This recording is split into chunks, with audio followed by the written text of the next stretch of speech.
Happy Friday, everybody, and welcome into Locked On College Football Kickoff Live. That is Alex Dono from Locked On Canes. I'm Drake Toll from Locked On Big 12. Thank you for making Locked On College Football Kickoff Live your lunchtime listen every Friday. Alex, look, the news is broken about SMU, Stanford, and Cal going to the ACC. I can tell you this much. Yesterday, I was flushing the toilet as one does, accidentally knocked my college class ring into the bowl, flushed it away forever. Gone. It's gone. It's over. It's gone. And it's the second most embarrassing thing that's happened this week because the first is Stanford, Cal, and SMU going to the ACC. You've got a team in that conference for how long? You know, the SMU one is the one that I can stomach a little bit because Dallas is not that far away from the other ACC institutions. And I'm sure none of the ACC teams would mind going into Texas and doing some extra recruiting. These Northern California teams, though, Drake, there's a reason why with all the realignment and additions the Big Ten have made and the SEC and the Big 12, why everyone has passed to this point on Cal and Stanford, because they're not moving the needle athletically. And then you add in the logistics, the travel costs, because listen, this is college football kickoff live. All right. We're focused on one sport, the biggest revenue sport. You also have to consider non-revenue sports. You have to consider swimming and diving. You have to consider golf teams making these trips to Northern California and from Northern California, because really the heavy burden is on travel is going to come to Cal and Stanford. And again, these are not, teams within the Pac-12 that move the needle like the other ones who have already been picked up by other conferences. So I hate almost everything about this, okay? The only part of it that is at least somewhat sensical is the idea, and, this is one of the things they ironed out in bringing these three schools in are, in the case of SMU, they're not going to be taking any of the TV revenue for 9 years. And Cal and Stanford are only going to be taking 30% of the revenue share during that time. And so, there's talk of 50 to 60 million extra dollars in revenue that will be distributed throughout the conference. So this is bringing some more money in, but it's a move of desperation. And that's what it reeks to me, Drake. It reeks desperation. Alex, we're in a position where the ACC is building a safety blanket with the knowledge that Florida State is likely going to jump ship. UNC obviously is unhappy. I don't think Clemson and Miami are going to sit around in the ACC when those two brands leave. It's inevitable at this point. These three teams were added just so that TV deal with ESPN, just so 15 teams are in this league so that TV deal cannot be reworked. But I can tell you this. ESPN's not going to like that. And there are a whole lot of executives right now that are laughing what the ACC just did. Yeah, and one of the questions I've been asked, since this rumor mill, which has turned into fact today, has been churning is this going to be enough to appease the Florida States and the Clemsons and the UNCs and the Miamis? And I don't think it's a matter of appeasing them, especially Florida State and UNC, who have probably been the most vocal about this. I don't think this is making them happy. I just think the reason why Florida State is still a member of the Atlantic Coast Conference is they've not yet found an affordable way to leave. It's only a matter of time. It's only a matter of when, not if. As soon as they can figure out a way to finance a buyout, or, I'm sure most of these ACC institutions have legal teams combing over that grant of rights agreement, trying to figure out a loophole somewhere. To this point, they've not been able to find one because that is more than 100-year-old precedent that is kind of defining that grant of rights agreement. But, something we have to remember, Drake, is every single year it becomes just a little bit cheaper to buy your way out of it. So it's only a matter of when, not if. Dono, Locked On College Football Live. We've got a lot. We'll recap last night's Florida and Utah game. We're going to preview LSU and Florida State this weekend, Colorado and TCU as well. But I want one big prediction, one massive prediction about the NCAA from you. Well, here's something I'm sure we're going to talk a lot more about on the show today, but there's so much hype this year. Coach Prime in Colorado, Shedeur, the roster turnover, more than 80 scholarship players are new there in Colorado. All this hype, I'm telling you right now, that Buffalo's team is not going to win more than 2 games this year. Wow. And maybe that's not a bold enough prediction because 2 wins would actually be an improvement from an obviously completely different coaching staff, completely different roster. They only went 1-11 last year, Colorado. all this Colorado hype, Drake, they're not going to win more than 2 games this year. And listen, I think they're laying foundations there. I think Coach Prime is going to end up making Colorado more of a power than they are now, but they could easily open their season 0-5. If you look at that schedule, they've got TCU opening up the season. It would take a miracle to win that game. They're against Nebraska, who obviously didn't have the greatest of debuts, but on paper, they should still beat Colorado. You play against an improving Colorado State in-state rival team in week 3. Then you're against Oregon and you're against USC. So that's a 1-4, potentially 0-5 start there. And it doesn't get a whole lot easier for the Buffs. So I think that team is not going to win more than 2 games this year. Dono, money is where my mouth is on this one. My big pick to shock college football this year is, get this, it's crazy. Everybody lean in here. Texas doesn't go to the Big 12 championship game. It is everybody has picked UT to win the Big 12 outright and maybe even go undefeated. It's the best roster in the league. Dono, it's the best roster since 2019 Oklahoma in this league. They will lose to Alabama. They will lose to TCU. They'll lose to Kansas State. They'll get upset by Baylor. Texas finishes 8-4. And before everybody goes crazy, hasn't this always happened? Every year we say, this is the year. This is it. Texas is back. And they never are. So I, for one, am not falling for this trap. That was a topic of conversation amongst our hosts in the college football conference previews as well. And Alex, speaking of those, we talked to everybody across the Locked On College channel about their conference and what to watch out for across the country, which games, which players, what is most important to keep an eye on in week 1. We look at the Pac-12, the ACC, and we start with Craig Schmann of Locked On Big Ten.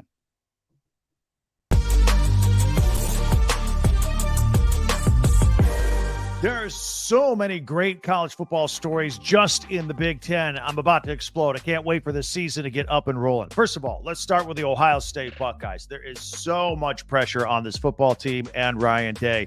You know that Ryan Day can go through his 5th year, get to the Michigan game undefeated. He will have won 90% of his games at that point in the 5 years. And if he loses to Michigan the 3rd straight year, I don't have to tell you what's going to happen.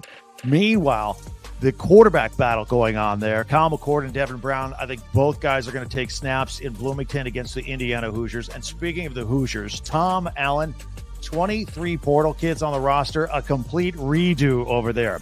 The Jim Harbaugh suspension begins against East Carolina this weekend. Offensive coordinator Sherrone Moore also out. He has to sit out a game. This is going to be it. So defensive coordinator Jesse Minter will be the head coach for this game. And don't forget, Jim Harbaugh's 84-year-old father, Jack Harbaugh, is going to be an assistant head coach for this game. It's unbelievable. You can't make this stuff up. Also, former Michigan quarterback Cade McNamara, he's now at Iowa. Look, at Michigan, he won a Big Ten title and he got to a playoff game. Now, he's going to go to Iowa. He doesn't have to be awesome. Look, last year, Iowa, their defense was great. Their offense stunk. So all Cade McNamara has to do is just be mediocre. Just be okay. Bring the defense and the offense closer together for complementary football, and Iowa could be representing the West in the Big Ten championship game this year. A couple of new coaches. Of course, Matt Rule, the new head coach of the Nebraska Cornhuskers. They're very excited about him there. They opened up the season against Minnesota last night. And Luke Fickell at Wisconsin. The Badgers take on Buffalo to start the season. Fickell and offensive coordinator Phil Longo are changing everything up at Camp Randall. They're going to run this air raid offense. What's Wisconsin known for? Big, beefy offensive linemen and big power running backs, right? No, they're airing it out. Maybe. I did a little research, found a little nugget this week. When Phil Longo was at North Carolina, he ran the ball 45% of the time. Maybe a much more balanced attack at Camp Randall. We'll wait and see. All right, Sunday. Big Ten's on national TV. Northwestern Rutgers, 12 o'clock CBS. Only game of town. Probably the last 2 teams I picked to put on national TV, but that's just me. I still love it. I love all things Big Ten. Let's get back to the Saturday games here. Most Big Ten games are like double-figure point spreads, some 20 to 30 points as well. One game to keep an eye on right here. Write it down. Fresno State at Purdue. Purdue's only a 3.5-point favorite in this game. Fresno is coming off of back-to-back 10-win seasons. They've won the last 4 bowl games. Their defense only gives up about 19 points per game. They could be tough. for Purdue. Of course, Ryan Walters making his debut as the head football coach. By the way, his mom is singing the national anthem at Ross-Ade Stadium. And, of course, Hudson Card, the transfer quarterback from Texas. He was at Texas. He saw the writing on the wall. Quinn Ewers is there. Arch Manning is there. He was never going to see the field. So he's going to West Lafayette, and he's going to be the quarterback of the Boilermakers, and he might be the most intriguing quarterback in the conference this year. So enjoy all the games. For Locked On Big Ten, I'm Craig Sheeman. What's up, everybody? Candace Cooper here, Locked On ACC, and I'm here to talk about the best matchups out of Week 1. You have got some really good ones, but the one that you should have your popcorn ready for is Florida State and FSU. It'll be must-see TV that Sunday night at 8 p.m. The Seminoles are going to try and hold it down for the conference. They're going to let everybody know that they are here to be the ACC champions this 2023 season. Jared Verse and the boys. You got Johnny Wilson, Jordan Travis, some very talented players ready to lock and load. But if you're looking for some interconference matchups, I'm trying to tell you Duke and Clemson will be a good one on Monday. Will the Clemson Tigers be able to keep their reign rolling as they try to defend their ACC title? Duke is a team that nobody saw coming last season, but will there be film on them this year? Remains to be seen how well they can produce under Mike Elko in year 2. It's not a fluke, according to them, so I want you guys to be locked and loaded on the Blue Devils, quiet as it's kept. Last matchup, I would say, is Louisville and Georgia Tech. Georgia Tech is a team that has been flying under the radar for me and Kenton Gibbs. If you listen to our show, Coach Key has those boys ready to go, but it is Louisville and Coach Brom who are trying to bring back a new era of Cardinals football. Can you have a strong quarterback in Plummer? Can you find and rejuvenate this defense and keep things going? That's what the real questions are. I'm excited to see how it all plays out. Some really good games for your weekend. Thursday through Monday, the ACC is fully loaded. They have so many games top to bottom that are going to be exciting, so don't forget to check it out. And check us out at Locked On ACC on Twitter if you want to talk about us or talk to us during the football weekend. But more important than that, follow us wherever you listen to podcasts. Until next time. Spencer McLaughlin here for Locked On Pac-12. Only one game this weekend in the conference has a point spread in single digits, but there's still a lot to watch for this weekend because you're going to be looking at teams that are trying to win the Pac-12, trying to make a statement this weekend one way or another. Let's start with Colorado. They've got the big noon kickoff game against the reigning runners-up in college football in TCU down in Fort Worth. They're going to be greater than 20-point underdogs in that game. And everybody wants to know only about 75 different things about Coach Prime's team, most notably all the new players that they brought in. What does it look like? How competitive are they? Do they cover a 20-point spread? Do they keep it close? Do they hang around? Or do they get the doors blown off them and look like they're in for another low single-digit win season in 2023? Then you have the Washington Huskies, who play a Boise State team that's been a thorn in the side of many Pac-12 football programs over the years. They're a 2-touchdown favorite in Seattle. What does Michael Penix have in his new kind of revamped offensive line? Are his weapons just as good with the chemistry that they had a season ago? Many expect that to be the case, but that's a Boise State team that you should not take lightly, even though they're heavily favored in the game. But the most interesting game individually is Cal going at North Texas. The Bears are trying to become bowl eligible this year. Justin Wilcox might be coaching for his job this season. He might need to get the Bears to a bowl game to retain his position as head coach of the California football program. They are a 7-point favorite at North Texas. Now an American Conference team on the road. Sam Jackson's going to be their starting quarterback. Look to see what we get from him and what to expect from him as the season goes on. And lastly, don't overlook UCLA. They're expected to play up to 3 quarterbacks this weekend in a quarterback-rich conference. It's interesting to see who's going to emerge and if one player does emerge at the quarterback position for Chip Kelly in 2023.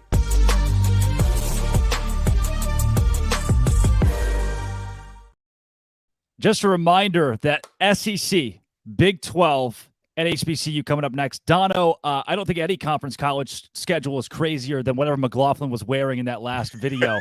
Lot of boring stuff going on in college football this weekend.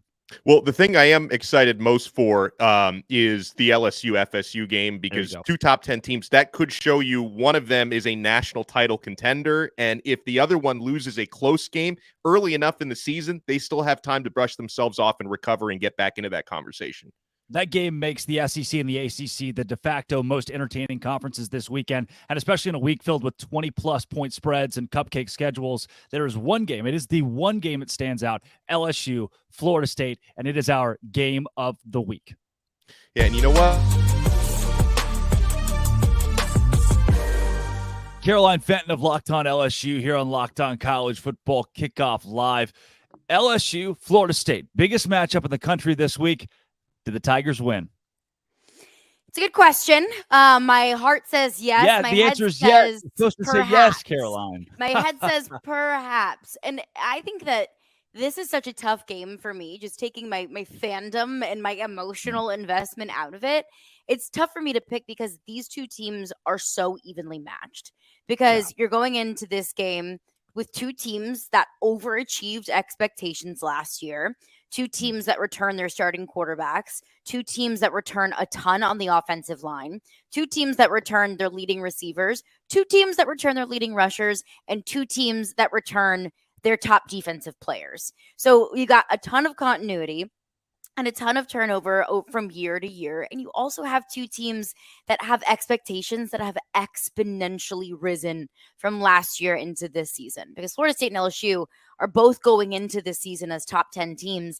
And both of these teams are going into years with gettable divisions and conferences. Like this season, the SEC West is really up for grabs. Alabama's coming in to a questionable year, two new coordinators, don't know who's going to be the starting quarterback. Texas A&M also has a lot of questions, so it really is anybody's West. And I look at the ACC, and I think it's the same thing. Clemson, not quite sure what's going to pan out with them. Can Drake May really carry UNC to an 11-1, 12-0 season? We have yet to see that be decided. So it could be Florida State's ACC and it could be LSU's SEC West. And, you win this game and your hopes for the college football playoff are still alive. You lose this game, then you can still go 11-1 in the rest of the season and perhaps win a conference championship, but your margin for error just gets that much slimmer. So, the stakes are high for both teams and the expectations are high for both teams. So it's tough for me to pick, but I lean LSU in this one, just simply given what this team accomplished last year, I think is more impressive than what Florida State was able to do. Florida State had a solid record at the end of last season, but Florida State also didn't beat a single ranked opponent on their schedule. LSU was able to take down an undefeated Ole Miss. LSU was able to take down an Alabama team with the best quarterback in college football last season. So I think that LSU is just going into this game a little bit more battle tested.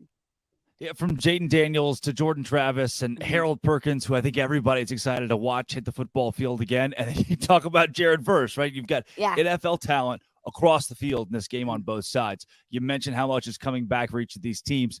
If there's an edge anywhere for one of these two squads, where is it? Where's the hole that somebody could exploit? I think the hole is LSU secondary. And that's why I think the defensive line is the most important position group for LSU going into this game, is because LSU basically rebuilt its secondary, or more so its cornerback room, for the second year in a row. LSU last year, Matt House and Brian Kelly, defensive coordinator Matt House, were forced to basically build up the entire cornerback room through the transfer portal. They're finding themselves doing that again. LSU only had one returning scholarship corner on the roster, and that was LaTerrence Welch, who was a true freshman last season and saw limited reps. So we don't know what this cornerback room is going to look like. We don't know if Matt House can make something out of a whole lot of questionable pieces for the second year in a row. I mean, Brian Kelly even talked about Sage Ryan, safety and nickel, even taking snaps at corner. So that concerns me, that the depth is so little that you've got safeties playing corner. So I think that if LSU's defensive line can step up and get pressure on the quarterback, then that takes a lot of the load off of the secondary. But that job got so much more difficult given the news that defensive tackle Mason Smith is suspended for the first game of the season. So if Florida State's offensive line can protect the quarterback and the defensive line is going to have to do a lot more work, I'm not sure how many battles the secondary is able to win against Florida State's experienced and massive receivers. Caroline, you said that this game is going to be close. You lean LSU. Finally, give me the prediction here. How do these 4 quarters play out? A final score, who wins? I would say final score 31-28 Florida State. I think it's going to be fairly high scoring just because you've got you've got 2 offenses with so much experience, and you've got 2 offenses that want to run the ball and that want to throw the ball. They've got 2 balanced offenses. Like neither of these offenses are one-trick ponies. I would say at the half that Florida State is up maybe by a field goal or maybe by a touchdown. We've seen LSU, at least last year, they were a slow starting team. And I wouldn't be surprised to see the pivot of the game being massive LSU defensive play.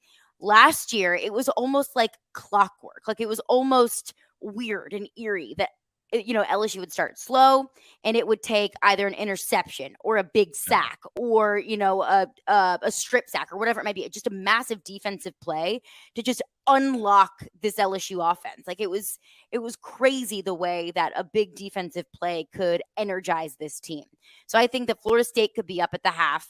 And I think that it's going to take a big defensive play from LSU for them to just, to let loose and to play the kind of football that they want. And I believe that LSU would pull away in the second half and ultimately take that game 31-28. 31-28, the final score. That's Caroline Fenton, Locked On LSU, right here on Locked On College Football Kickoff Live.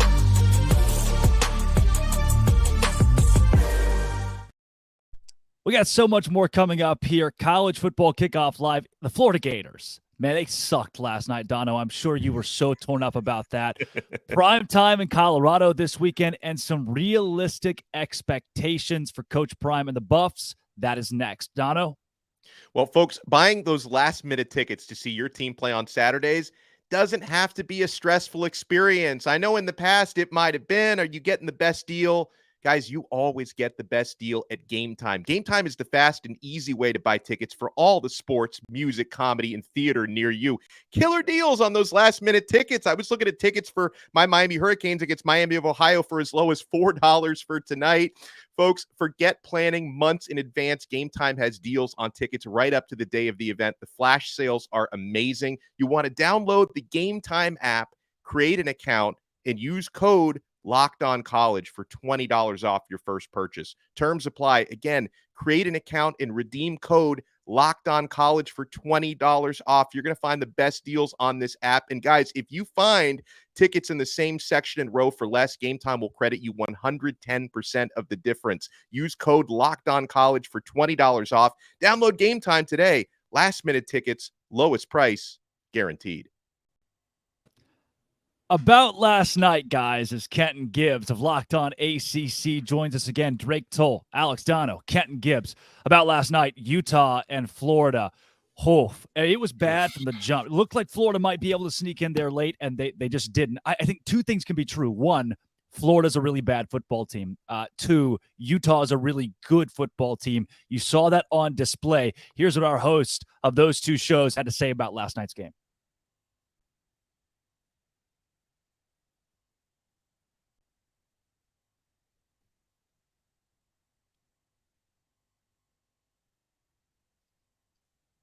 All right, guys, we're going to take a pivot here and move out to Colorado. Let's go west here real quick before we get to that. Dono, you mentioned on it earlier. You touched on it earlier, Coach Prime and the Buffs. Kenton, Deion Sanders in college football at the FBS level now with Colorado. Dono said he goes 2-10 this season. What do you think about Coach Prime back in the South? I mean, I don't see too much of a difference in what Dono is saying and what I believe is going to happen for this team. And I say that because you're turning over a ton of your roster from last year. And yes, most of the guys that you're turning over were a part of a 1 or 2 win team that wasn't very good, sure. Yeah. But also there's going to be some acclimation. There's going to be some adjustment time. However, I will say this. They do have a higher ceiling than most people believe. Most people believe their ceiling is about 4 games. I'll tell you this much. If Coach Deion Sanders can make something work out, if he can force that team to gel together quickly, and Dono's got the U behind him, he's a Miami guy, he knows better than anybody. If a team can gel in this short amount of time when they have as much talent as they have, because let's just be honest, their talent stacked up against the rest of the Pac-12, it's not a huge discrepancy. It's not. It's just realistically, it's not. It's the question of, can they come together and be special in a short matter of time? And also, how good is Shedeur against FBS opponents? That's the biggest question. If he's good, this team gels, they can get to a bowl game. Let's all focus in on what Kenton Gibbs just said here, that Colorado can get to a bowl game in 2023. Kenton, I think Colorado loses by a lot of points and then some this weekend against a TCU team that won a college football playoff game last year. All eyes are on Fort Worth as one of the top 3 games this weekend as the Buffs head to Texas. Steven Simcox, Locked on Horned Frogs. Kevin Borba, Locked on Buffs, broke down the keys to victory for this rivalry game.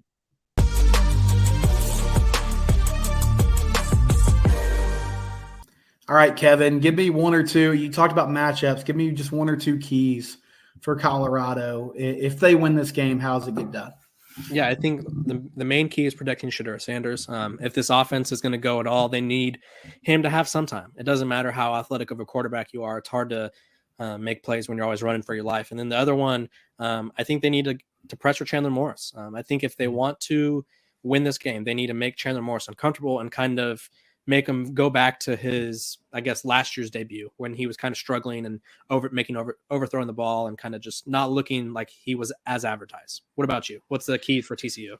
Yeah, I mean, I'll say Sonny's talked a lot about how they're trying to just focus on themselves because of the challenge of preparing for this team. So, I mean, I think football 101, not turning the ball over, not committing stupid penalties, don't give up like a special teams touchdown, any sort of easy scores, easy plays for Colorado have to be, just a big no for the game. And then I think offensively, they're going to need to score. I feel like they can win this game comfortably, but with the unknown of Colorado's offense and team in general, I believe that's the side of the ball where they can exploit things more because, regardless of what they kind of do on defense, if TCU can get the ball in their playmakers' hands, hopefully they can make some plays. Okay, Kevin, moment of truth here. I'm sure nobody will remember this or hold us to it, but let's get our predictions for Saturday. What do you think happens? So I think Colorado covers. I think the 20-point spread, there's just too many variables that have changed for both teams. And it's game 1, so nobody's going to be perfect. I'm also factoring that in. So I think Colorado covers. This has been a game that I've consistently said that I see TCU winning by a touchdown or 2. I think Colorado wins the Nebraska game, but that's not what this episode's about. I think TCU, like you alluded to it earlier, they just made it to the championship. They returned more. And obviously I think there's just kind of a different energy around them. I think Colorado, they're going to be answering a lot of questions as they go, is what it feels like. And I think this team will hit their stride eventually. I just feel like they have to work through some kinks. And I think that's kind of going to be the result of this game. Yeah, I'm going to pick TCU as well. I mean, just straight up. The covering aspect is fascinating. I felt a lot more confident about them covering before I really dug into the Colorado roster this week. I think, I still have questions about Colorado being cohesive. But from a skill position standpoint, I feel like they're solid. And you talked about game 1. It's just really hard to play a perfect game in game 1. There's bound to be some mistakes. But I'll stick with my prediction. I think they end up covering, but I could see this being a close game in the first half.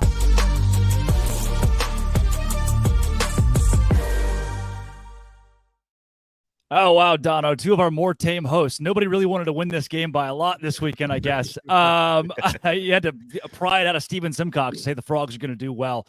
Look, TCU's got Trey Sanders, running back from Alabama now. They've transferred in the number 1 JUCO guy in the secondary in the country. I don't see this game being close.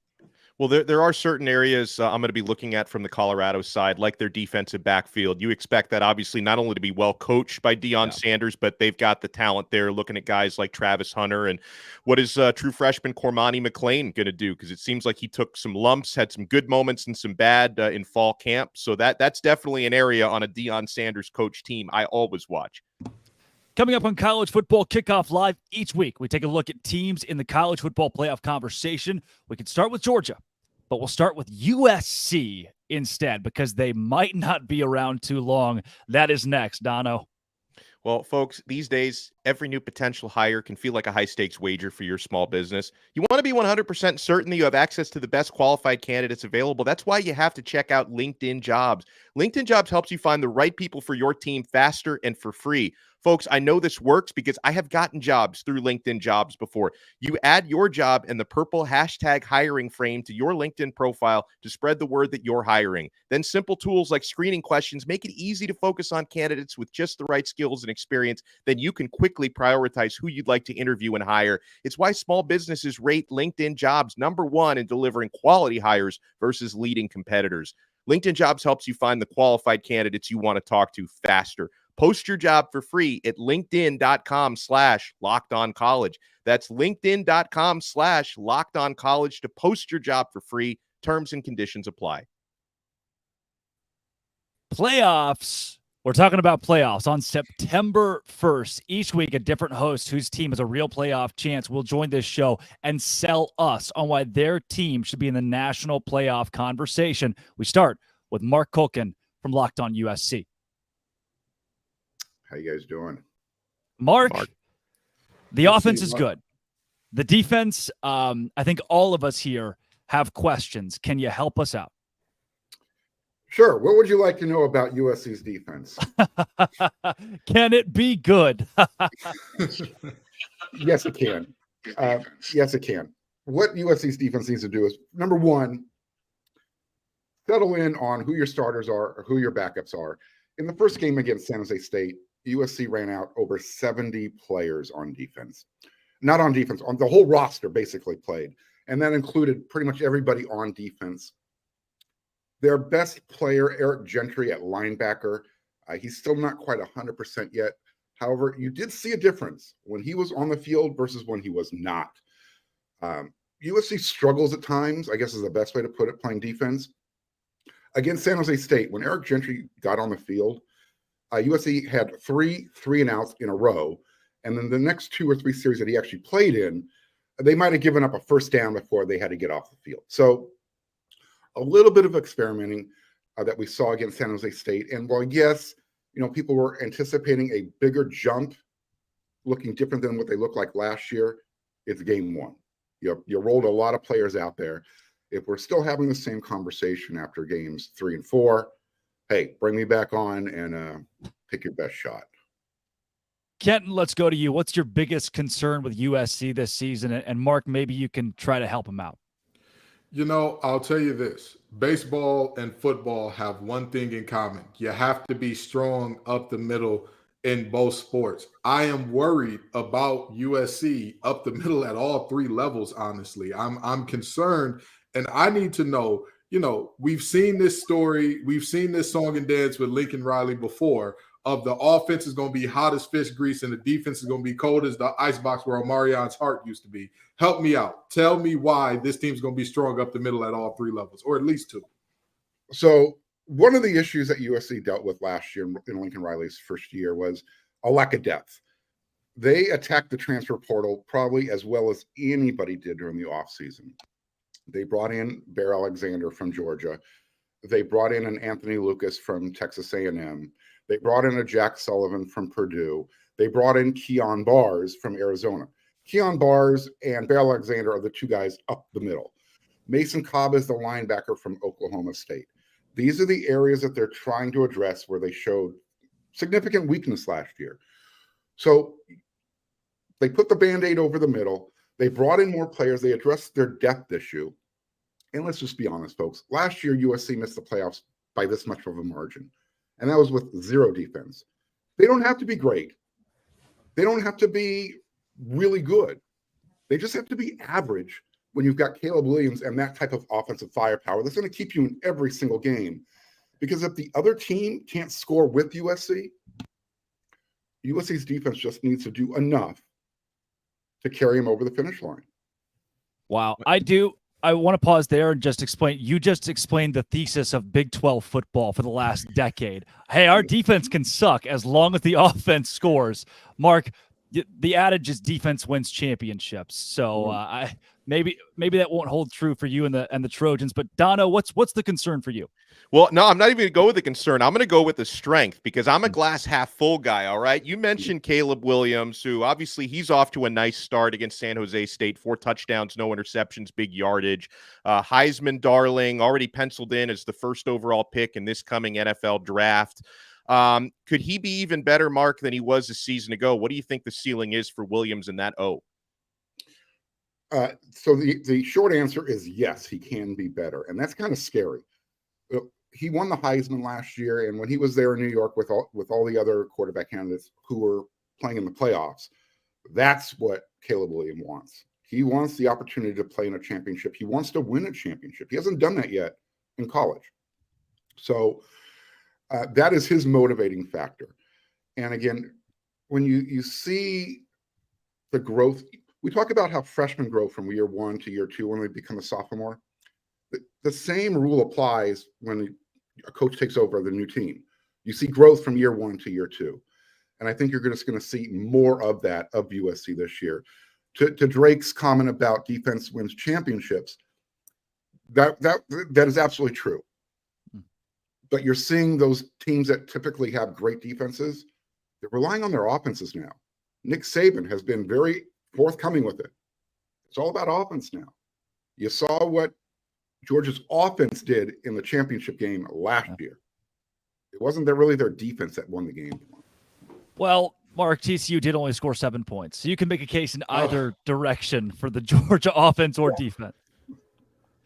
Yeah, I was about to say that defense. I mean, they had TCU standing on their head for half the game. That was a tough one. That was a real tough one. So that may not be the best case of all time. I also saw Georgia struggle with Kent State to start the season. So and Missouri, Missouri on the road. Certain games we can go that all day long. Yeah. That's true. Well, Mark, for now, your team is a college football playoff contender. And with a schedule in the Pac-12, that could still be standing within the next 10, 12 weeks when the season wraps up. Thanks for joining Locked On College Football Kickoff Live. Look forward to it. Guys, it is time for our newest, maybe my favorite segment of the show. It is Sell Me Why. We're going to go around the country here and sell you on spreads in college football. The number 12 Tennessee Volunteers host the Virginia Cavaliers. And I know what you're thinking, Power 5 game. The spread can't be that crazy. Well, at noon Eastern tomorrow, it's a 28.5-point spread. Here's Eric Kane of Locked On Vols to sell you why the Vols should cover 28.5. Hey, what's up, everybody? Eric Kane, host of Locked On Vols. And this is why Tennessee can cover the 27.5-point spread against Virginia. First and foremost, it's pretty much going to be a home game. Game's in Nashville, Nissan Stadium, a neutral site game, but Big Orange is going to be everywhere. So you're already going to have that home field advantage, if you will. Secondly, Virginia, on paper, it's the opener, so truly you don't know. But on paper, it's not a very good football team. A lot of personnel changes on offense for sure. Tony Elliott's second year at the helm, but you got a new quarterback in Tyler Muskett. Tony Muskett. You've got 4 new starters on the offensive line. Your top 4 wide receivers left the program. So a lot of question marks there. Your best defensive player for Virginia, Chico Bennett Jr., is out. And I think Tennessee's really going to try to start this season off with a bang with a new starting quarterback, Joe Milton, who is going to take some shots down the field. And this defense is going to be a whole lot better. That is why I believe Tennessee has a great chance of covering the 27.5-point spread, because Josh Heupel's just going to continue to put the pedal to the metal here in the season opener. It's going to be the Joe Milton show. Tennessee's got the better run game. Tennessee is better at all 3 levels on defense and is better on special teams. So I think it's going to be a big orange win, and Tennessee will cover the 27.5-point spread. Stay locked into Locked On Vols on Monday for complete reaction. Tennessee and Virginia in the season opener.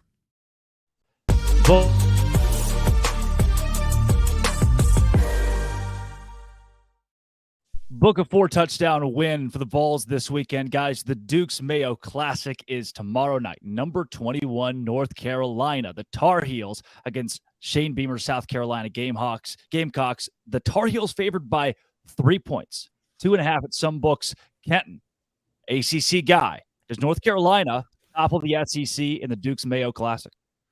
Thank God we got somebody that can put on a decent representation of the ACC, because, Lord, that first game, they don't have to sell me why. They don't got to sell me something good. They don't got to do none of that. That is going to be an absolute devastation. But in talking about this game with USC, UNC, who's the real Carolina per se, we're going to see a game that is going to be a lot like what we just talked about with USC's pundit, and I'm talking about Southern California here.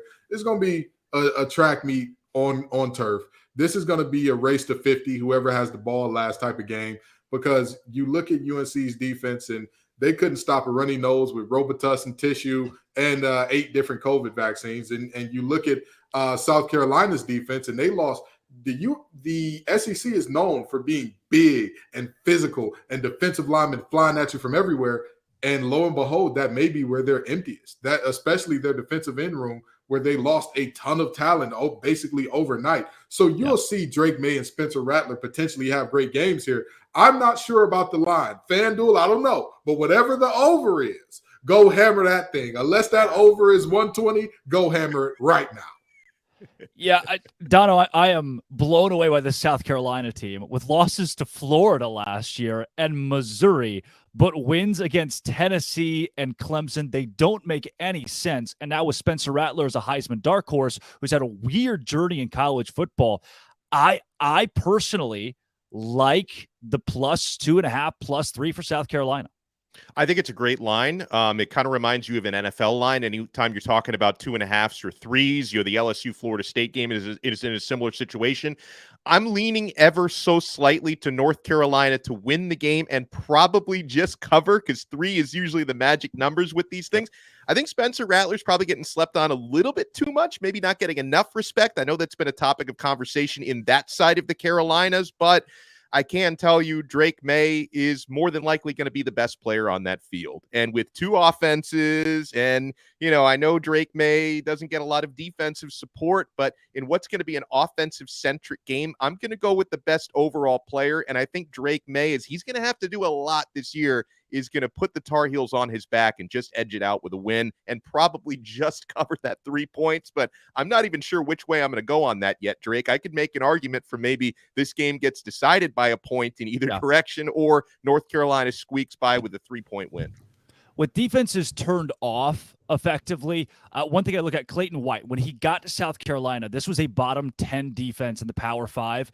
In his first 2 seasons, they're now a top 40 defense. Not a massive jump, but in this it's enough where you're just not going to see a lot of that side of the ball. Now, playoff hopefuls Ohio State, they opened the season as 30-point favorites against the Indiana Hoosiers. 30-point favorites in a conference game. We had to Jay Stevens of Locked On Buckeyes to sell us why. Sell us why you should take the Buckeyes to cover. Most of the time, the thought of a team covering a spread of 29.5, according to our friends at FanDuel Sportsbook, you would think it won't happen. However, this is Ohio State versus Indiana. The Hoosiers are not the superior team. The Hoosiers do not have the superior talent. The Hoosiers do not have the better coaching. The Buckeyes are coming in motivated and seeking a season where they do not have the same outcome that they had a year ago. The quest to make sure that does not happen starts on Saturday. The Buckeyes week 1 starter at quarterback, Kyle McCord, and I do think he's going to do a phenomenal job of connecting with Marvin Harrison Jr. and Emeka Buka while he is out there on the field. Mayan Williams, Trevion Henderson, I don't think the Hoosiers can slow down the Buckeyes' rushing attack, as those two guys are looking to make multiple trips to pay dirt. The defense, I think that'll be an elite unit as well. Buckeyes covering the spread of 29.5 against Indiana on Saturday, it can happen. All right. If that's what you want to cash in at FanDuel, be my guest, but I'm not touching that with a 10-foot pole. What I will do is head up to Fort Worth, where Deion Sanders is taking on TCU, number 17 Horned Frogs, and a 20.5-point spread at FanDuel. Kenton, I am all over Sonny Dykes and Chandler Morris this weekend. And here's the very interesting thing that I find about this TCU squad. Everybody's like, "Oh, you lost to Riley, brother. That offense is going to suffer." And I'm asking people, does anybody know who Sonny Dykes is?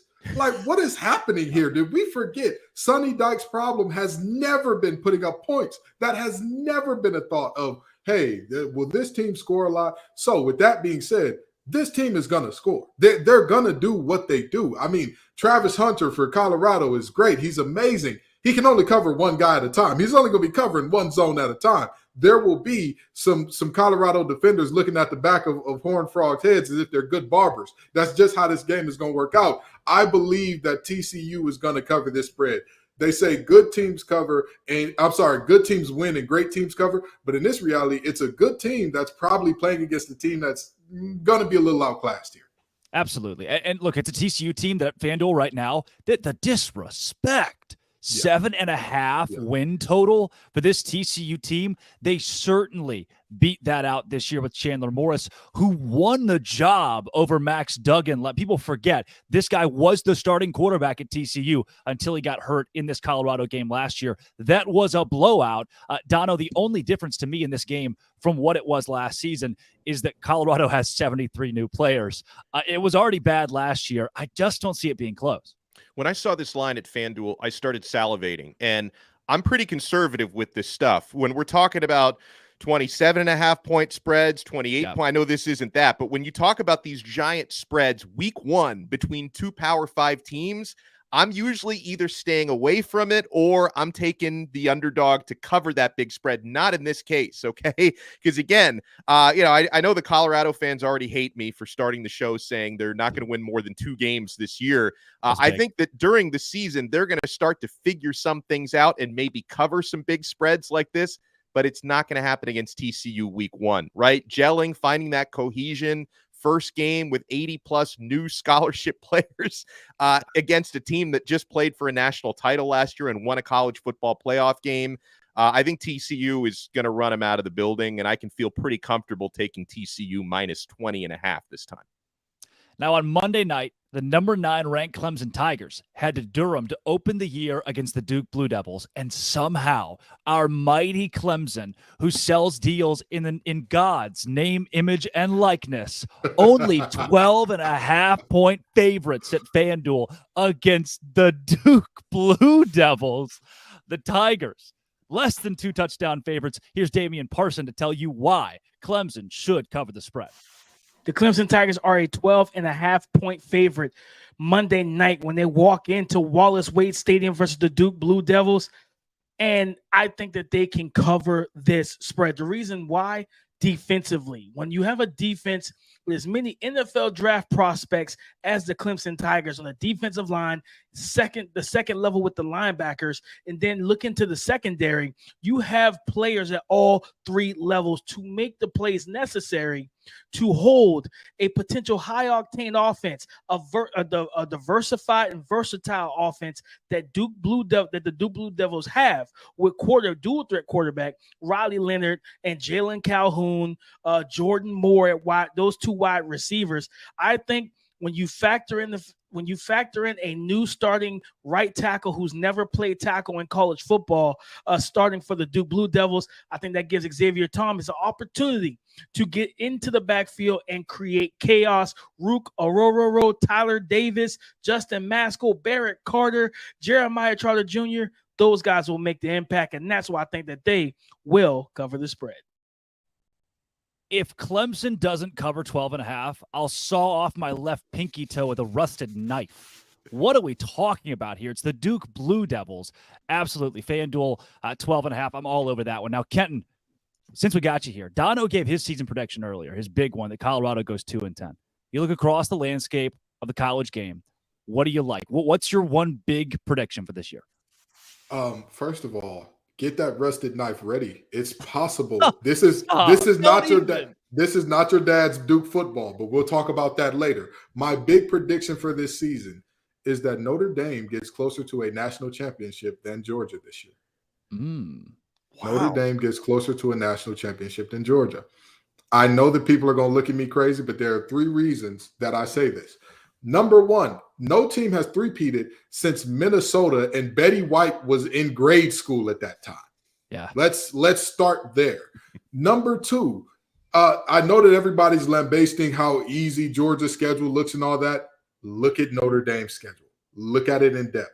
The only teams that you would say are in the same stratosphere as them is Ohio State, who has problems at tackle and quarterback, 2 positions you absolutely don't want to have questions about. Not problems, they have questions there. And then you look at USC, defense is optional. and you got Sam Hartman over there, listen, that team is primed and ready. Now, will they get destroyed by 50 in the playoff? Very possibly. But this is a team that is primed for an 11-1 or undefeated season.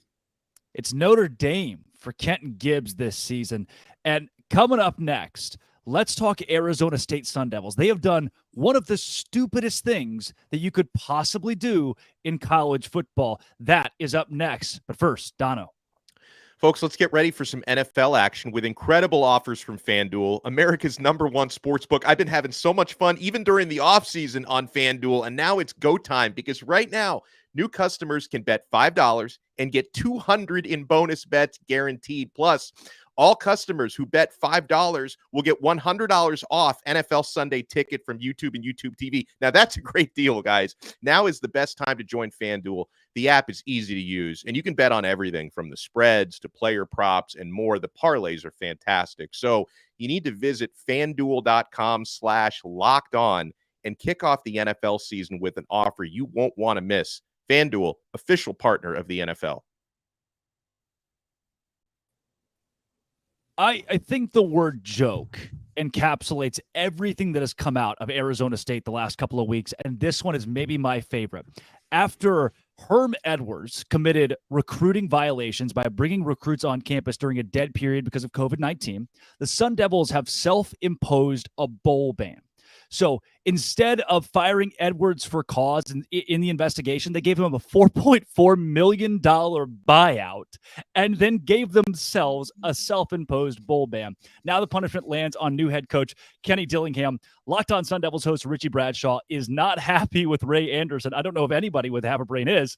As the vice president of athletics for Arizona State, Ray Anderson certainly deserves all of this that he gets from our host, Richie Bradshaw.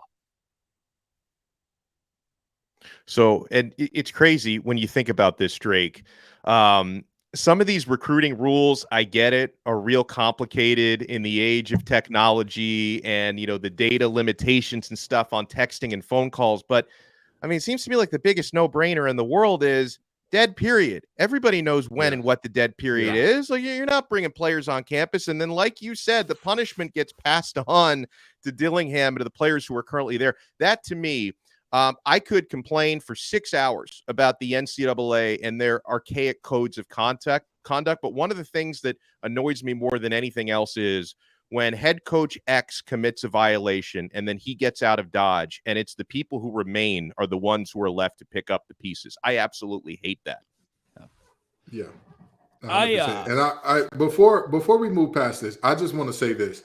This is one of those moments, and like you talked about, Dono, the way in which the NCAA works, this is one of those moments that we'll look at as one of those dominoes that triggered the NCAA football becoming a separate entity from the NCAA altogether. Because let's just be honest, all the conference movement and consolidation we're seeing, the Power 5 becoming the Power 4 and all that, we know where this is headed. We're slowly marching on towards football saying, hey, we're going to govern ourselves. You all figure that out with the rest of it. But I digress. It's a terrible situation for Arizona State to be in on behalf of folks who, like you said, are no longer in the program. I'm going to self-impose myself. I can't win the lottery this week. I think Vanderbilt, maybe Northwestern. Like this is similar to me from what Michigan did in suspending Jim Harbaugh for the Western Kentucky or Western Michigan game, right? He got a 3-game suspension and none of them matter. You have a joke of a reaction when you take a team that's going to win 3 games this year and say, you know what? No matter what happens, we're not going to a bowl. You aren't going to a bowl anyway. This whole thing is laughable to me. And this is the same Ray Anderson that as soon as Arizona State got the invite to the Big 12, came out publicly and said, sure, we'll go to the Big 12. I'm not going to Morgantown. The first thing he did when he got on the lifeboat, right? Titanic's going down, and we pulled him out of the water onto the lifeboat. He looked at the driver and said, you're fat. And looked at everybody else and said, you're all ugly. I'm done. What a joke of a program right now at Arizona State. The leadership there has only made that school look worse. The big issue I have with this, Kenton, maybe the biggest issue, they weren't going to a bowl in the first place. Yeah. And I'm all for teams holding themselves accountable and, saying, hey, we're going to be serious about these things. And trust me, as an NC State graduate, I've seen NC State self-impose postseason penalties when it's like, the basketball team probably wasn't going to the tournament this year anyway, but good on you. I'll say this. I understand trying to preempt the NCAA and say like, hey, we did it to ourselves, so you can't punish us anymore. The only problem with that is, like you said, this is a team that is going to be terrible. Like at the end of the day, by game 5 or 6, we'll already be like, oh yeah, this team is basically eliminated from bowl contention already. That's tough. Well, it's an unfortunate situation. And, the players who have been on record talking about it have all said, we're going to keep grinding and chipping away like we were going to do anyway. And like Donald said, at the end of the day, you can tell that those players are looking around like, we didn't bring on anybody who wasn't supposed to be here. We understand that dead period means dead. That's Herm Edwards, who's probably back at ESPN being the talking head already. Yeah. Like, let's knock this off. So, it's an unfortunate situation. But like you said, I am banning myself from dating Meg Thee Stallion this week for not being on time to the show today. I'm banning myself from dating Meg Thee Stallion. That's her loss, not yours. I'm sorry, Meg. I'm sorry. I know. I'm announcing this live. So everybody's finding this out at the same time, including Meg. Meg, I'm sorry. I'm saying next week I'll be back. I can't do it this week. I can't. Oh, dude. Hey, look, if you're out there and you're wondering who are these three guys, the three talking heads on your screen right now, welcome to Locked On College Football Kickoff. It's a live show every Friday from 11 a.m. to 1 p.m. Eastern. That's Kenton Gibbs of Locked On ACC, Alex Dono of Locked On Canes, Drake Toll here from Locked On Big 12. Dono, college football is back. There are storylines to look out for this weekend, the big one being expansion. Let's hit on that a little bit here because the ACC has now added 3 new teams out west. Yeah, the ones very, very far out west are the ones that are going to give me headaches and nightmares. I mean, this is a desperate move by a desperate conference. And in the case of Cal and Stanford, they had a lot more to gain from this than the ACC did, because you're talking about your travel costs and logistics, because this is about more than just football, right? It's not just football teams and basketball teams who have to travel back and forth, golf teams, tennis teams, everybody has to make these trips from Northern California to the East Coast, all the way down to South Florida in my case. And, there's a reason why when the Big 10 and the Big 12 were poaching the Pac-12, why these are teams they left behind. They didn't want Cal and Stanford for a reason. Obviously, they move the needle academically, but they do not move the needle right now athletically. Now, in the case of adding SMU, I'm kind of intrigued by that. I'm curious to hear Kenton's take on this one as well, because, Texas and Dallas is not that far away, given the geographic landscape of the Power 5 conferences these days. It's not that crazy to add a team from Texas. I'm sure, every team in the ACC wouldn't mind having more of a recruiting presence in that part of the country. Yeah, so let me say this. If you have watched me on Locked On Wolfpack or Locked On ACC talk about expansion, I have constantly said one thing. I'm completely neutral on expansion until there was an announcement by somebody from the San Francisco Chronicle saying that this expansion could potentially be for only the revenue generating sports. Then I was all on board for it. And let me tell you why. Because those are the sports that use the private jet. Those are the sports that you don't really have to worry about them having to play multiple games or having a meet that lasts multiple days and then having to go back to school afterwards. That's not the case of what's happened, which sends me back to neutrality in terms of, yes, there is additional money to be had, but the logistics are a nightmare. And student athletes who didn't sign up for this, student athletes who know, for example, let's say swimming, unless you're one of the greatest top 5 swimmers of all time, not in the nation right now. If you're not a top 5 swimmer of all time, you're not going to make enough money for that to be your career, to where this is what I do. I'm done. I do nothing besides swim. If you're not a Michael Phelps or a Lochte or something like that, Cullen Jones, if you're not that, you're going to have to work at some point in time in the real world, as we call it. And so being a detriment to their academics is absolutely ridiculous to me, because they take advantage of the networking events, of the ability to kind of expand their network via athletics in ways that they absolutely need to, because again, Caleb Williams in his first contract is going to be very different from somebody who's trying out at Olympic trials for the 100 backstroke. It's a different ball game. So with that being said, I look at this and say, hey, SMU ain't taking money for 9 years. great, sure. We love it. If they're great, they'll bring the Dallas market out in whole if they, have a year or two where they turn out to be special. But the reality is we have just done a grand disservice to student athlete health and welfare and academically as well, potentially, with this move. And so the money is great and sure, and I'm sure all of the teams who wanted more money will be happy now, or maybe they won't. Maybe they'll still complain and moan. I think they'll still complain. Yeah. So and now basically you've added these teams, added in a little bit of money. Teams are still going to complain and want to get out. It's a tough situation. It's really unfortunate. Kenton, when I ordered this Big 12 flag behind me, they accidentally sent 2. So I'm going to mail you one, and you can join me as the co-host of Locked On Big 12 when Locked On ACC goes away. Look, Florida State pushes the needle. Florida State pushes the needle. Miami, Clemson, when those teams leave, when this contract is reworked, I don't see a world where the ACC exists in 2030 because the big brands already want out. Yeah. Is there still a Locked On ACC 5 years from now? So here's the thing, right? We'll be covering a conference championship game of ODU versus NC State, and we'll love it. We'll love it, okay? The Monarchs versus the Wolfpack. Let's do it, baby. Yeah, we'll be there for it. No, but in all seriousness, I mean, you're right. I've said this for a long time, and I've said it earlier in this show. We are headed towards a consolidation of powers. Yeah. What we are headed towards is basically a AFC, NFC style thing in college football. And guess what happens when that consolidation happens? Hey, I think that you owe our teams about $80 million a year. No, we're not going to pay that. Well, great. I talked to those guys, and they said they want $85 million over there. So good luck trying to get any football on your TV outside of UAB and Troy. Good for you. Go for it, buddy. And I think that's where we're ultimately headed towards. So will the ACC exist as it stands now in 5 to 10 years?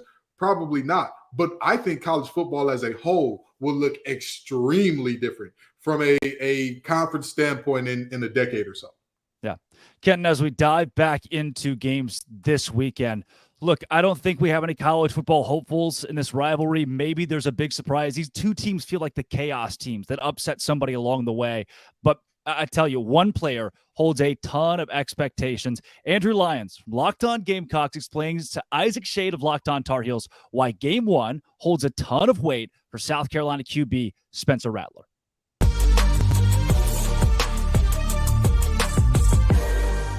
There's been a lot of discussion over the past month and especially throughout this offseason from circles inside of that building that have been saying that, hey, Spencer Rattler looks like he's taken a step forward. It looks like that this offense being more catered to his skill set and his strengths, it is unlocking a new level for him right now.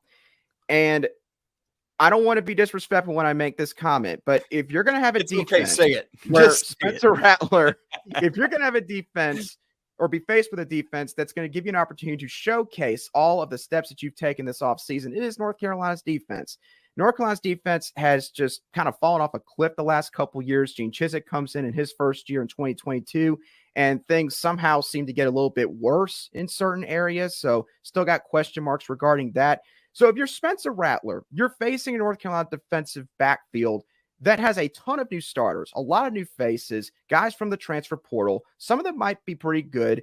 And the Tar Heels do have an advantage in the sense that they don't have any film on these guys playing together, but they also have a disadvantage in the sense that these guys have never played together in a game. So it's kind of a double-edged sword there with North Carolina's secondary. So for Spencer Rattler, Antoine Juice Wells is going to play in this game. Shane Beamer said on Tuesday that he is 100% good to go. You're going to have Xavier Legette, another guy that is a fifth-year senior, I believe, has taken another step forward, ready to make an impact. Amarian Brown. You got Trey Knox and Joshua Simon at tight end.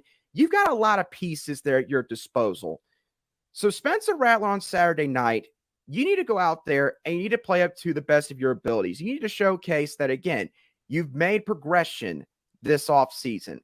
If South Carolina even wins this game, but Spencer Rattler does not have a bunch of chunk plays, there's not a bunch of explosive plays through the air. In all honesty, Isaac, I feel like the Gamecock fans will walk away a little bit disappointed because they've heard so much about just how well he has been doing in practice, how good this offense has looked at times.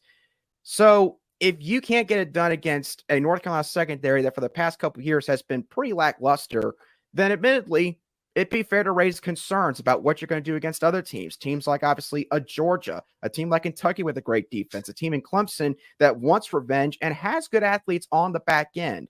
You're going to face much better secondaries this year. So go out there and send the message in week 1 that you are not the Spencer Rattler, again, that people saw for the majority of this past fall. You're a new Spencer Rattler. You're the Spencer Rattler that we all thought you could be when you went to Oklahoma at the start of your college career.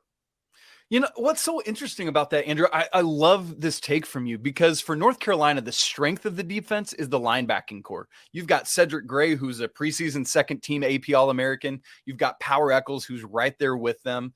And so it's like the middle of the defense for Carolina, I feel comfortable with.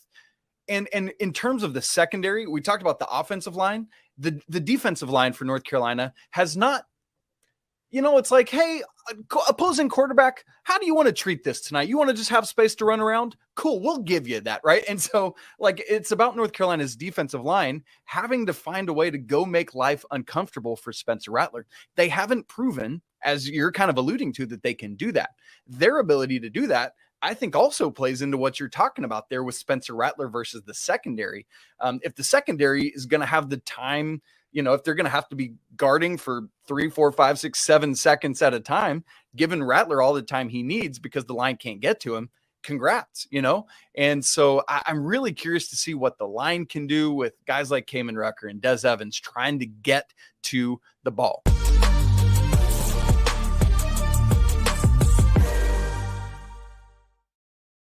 Alex Dono, $100 will win you $5,000 at FanDuel if you put it on Spencer Rattler to win the Heisman and he goes to New York and takes the trophy. Are you just throwing away money if you do it? No, I think that's probably the same sort of calculated risk as buying a scratch-off ticket or buying a Powerball ticket, where it's like, I'm not investing a whole lot.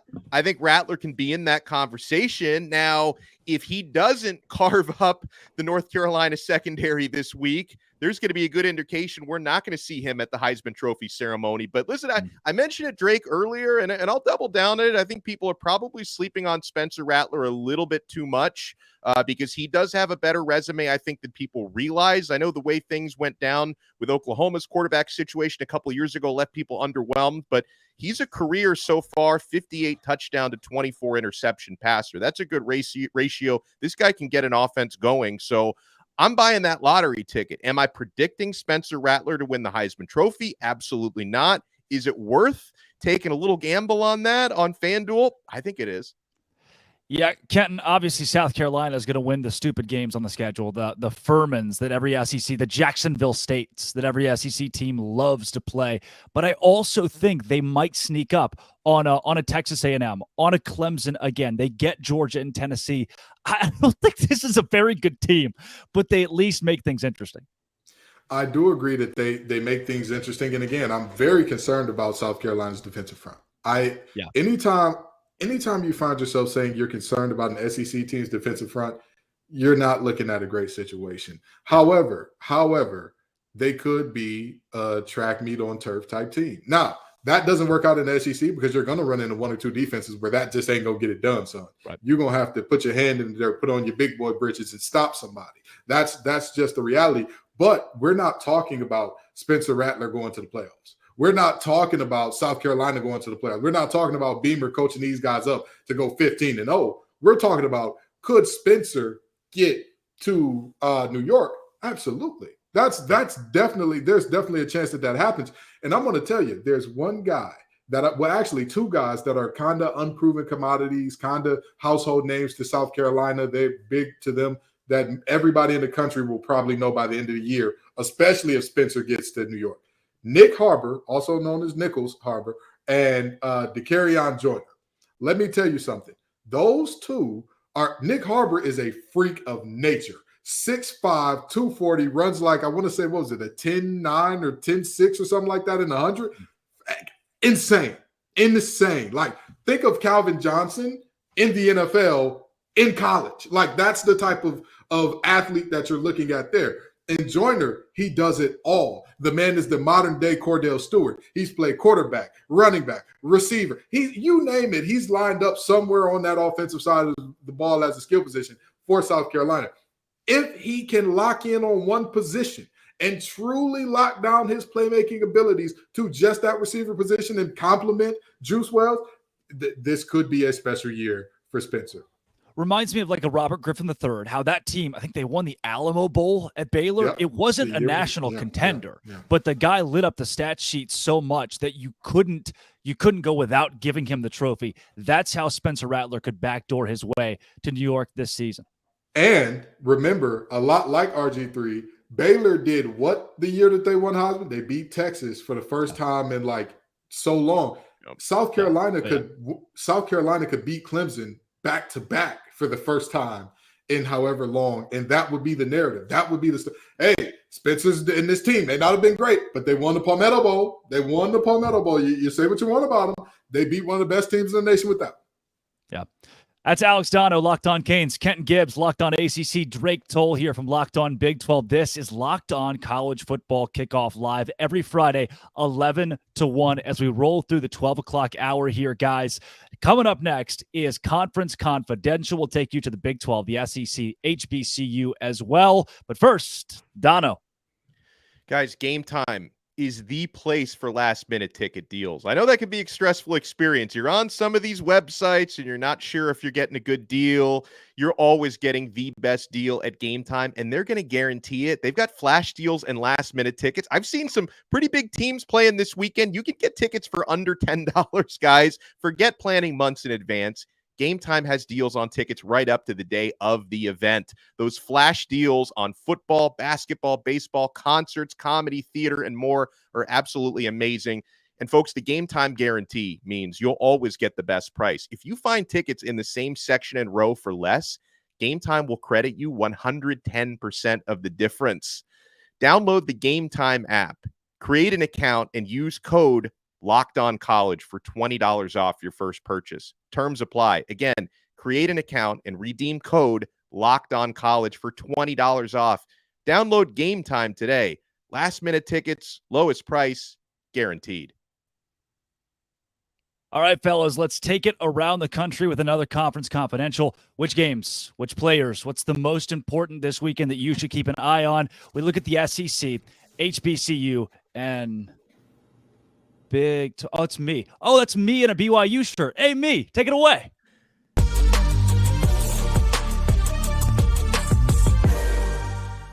Hey, thanks, me. What a great haircut, man. You're looking good today.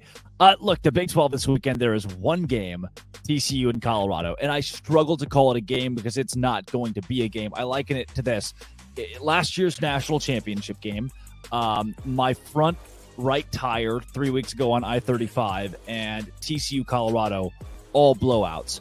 There's no way this thing is close. Colorado has, 70-plus brand new players. Deion Sanders, awesome guy, great spirit. He's going to be a figurehead in the Big 12.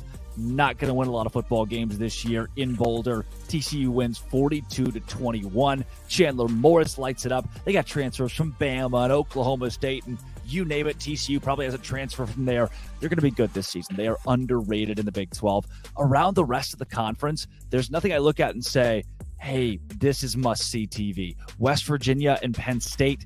West Virginia, I love you, but I know Neil Brown's going to get fired. He's like weekend at Bernie's. We're just kind of propping him up and wait until his buyout's a little bit less. 20.5 the spread on that game. Penn State at home on a whiteout at night.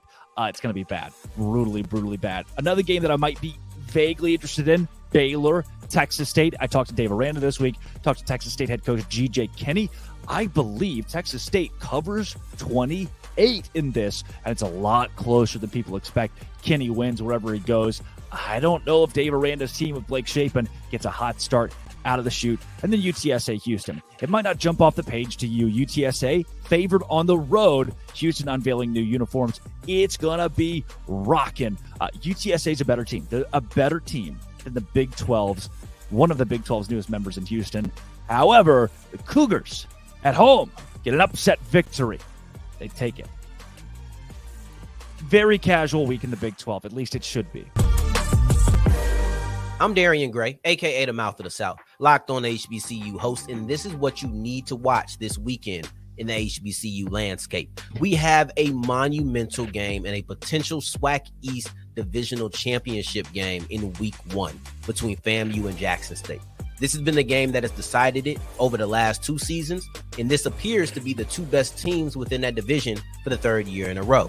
So you have Jeremy Musa, the SWAC preseason offensive player of the year. You have Jason Brown, who just set a SWAC MEAC challenge record for most passing yards, and they'll be facing off. But this isn't the only quarterback battle to watch this week.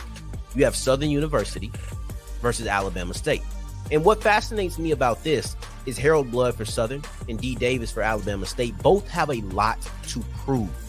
Now, D. Davis is fighting for his job. Many people think he should have been replaced by Damon Stewart, but he's going up against a talented Southern secondary, and this is the perfect opportunity to prove that he is the guy. Same with Harold Blood, who was just named the quarterback. Alabama State has their own talented secondary. So both quarterbacks are going against really good secondaries, and both quarterbacks have something to prove.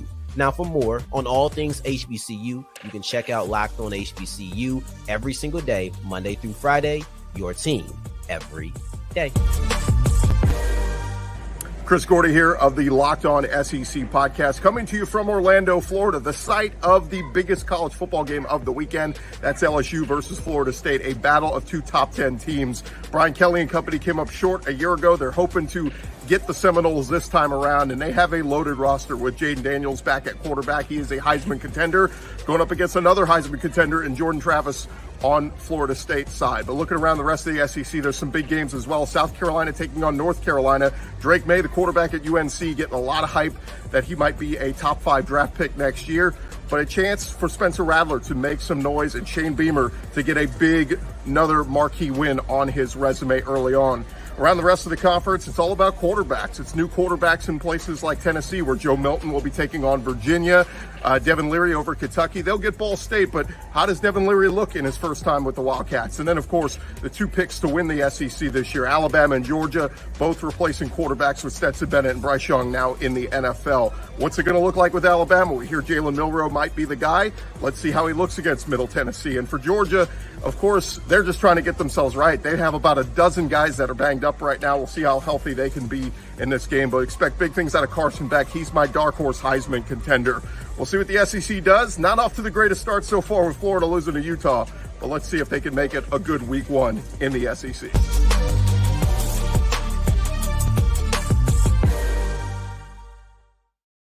Wow, Gordy at Epcot and filming it on his Apple Watch. What a guy, multi-talented. And he picks Carson Beck to win the Heisman Trophy, a dark horse. Dono, no chance in hell. Well, first of all, it's nice that I am no longer the only person on the Locked On Network who has filmed content for the channel at Epcot, because I have done that before. And now Gordy joins that exclusive club. But you know what, Drake?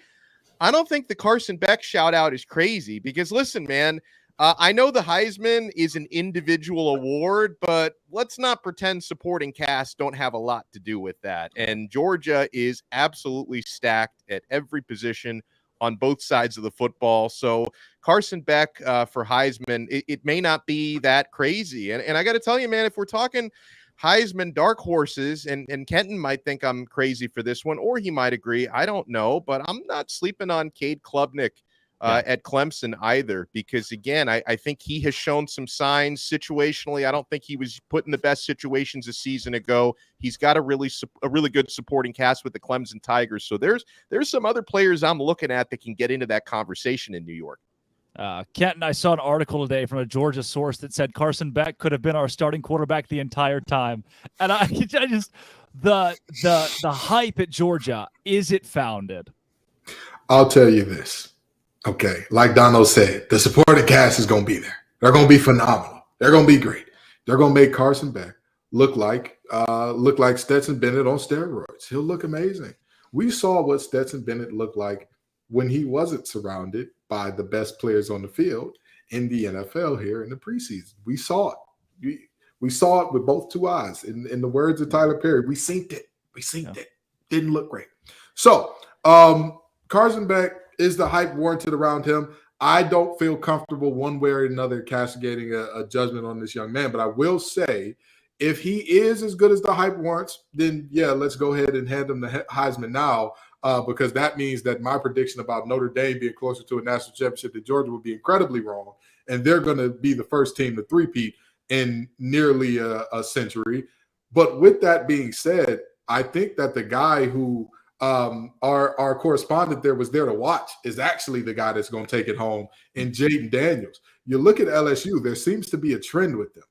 They win 10 games, and then the next year, what happens? Undefeated national champs. That's what happened last time they won 10 games with a transfer quarterback who didn't look necessarily great in the first year. This could be his year to show everybody like, hey, I'm every bit as good as y'all thought, plus some. And I mean, I wouldn't be surprised if that is the guy at the SEC that brings home the hardware. Yeah. Coming up later in the show, Auburn, a new head football coach. The Hugh Freeze era begins. We also talk about the best bets. If you love making money, your boy Q has got some free money at FanDuel this weekend. But first, a very one-sided rivalry in quotes, between Duke and Clemson. But this season, apparently everybody thinks there's a ton of uncertainty with this game and Clemson and them being in the national picture or out of it. And maybe J.J. Jackson of Locked On Blue Devils and Dame Parsons can help us put it all together. Parsons of Locked On Clemson. They got together this week to preview the game, talk about the direction under center for the Clemson Tigers.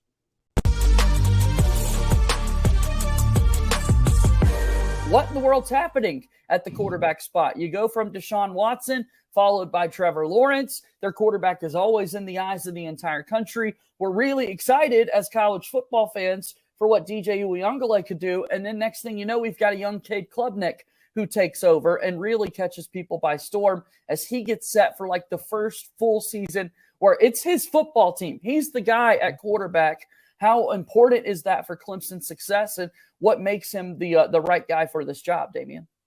Man, it's very important. And you know, for DJU, just the offense and things that he did, it never got off the ground, right? Like the plane never left the airport for him. You know, they got up a little bit, but they kept coming right back down to surface level. So it's big to have, just continuity, that you know that this is their starting quarterback, right? And a lot of people kind of felt like DJU was going to be on the short leash and everything, that Cade was going to come in games, and he did. And that's not really a healthy relationship at all at the quarterback position, right? You want whoever's your guy to know that, hey, no matter win, lose, or draw, I'm your guy. So Cade knows he's the guy. And what makes him ready for it, everything, talking to his teammates, the work ethic. You know, he works his butt off. They talked about how he looks stronger. He looks more filled in to his frame. How even back in, I think it was January when Garrett Riley announced, when the announcement was made that he was coming to Death Valley, and everything like that. What he did was he made sure he wanted to learn the offense, create a relationship and build a relationship with his offensive coordinator. And that was 6-7 months ago. So having that type of mindset, that attitude, that maturity, right? And just talking about how he has the pulse of this offense down packed, where this young man is ready to go. He's a leader for these guys as well. So he already, and then he's a dual threat athlete. At the quarterback position, he has a track background. I think it was 200 4x4 and everything like that. Like, this young man can roll with his legs and being able to make plays, trust his offensive line. So, and this offensive line is very amped to get going. I've talked to some of them. They're really amped. They're really ready to go. So that's what makes Cade is ready for this job and ready for this role. Is just simple, man. He's putting in the work and he's ready to go.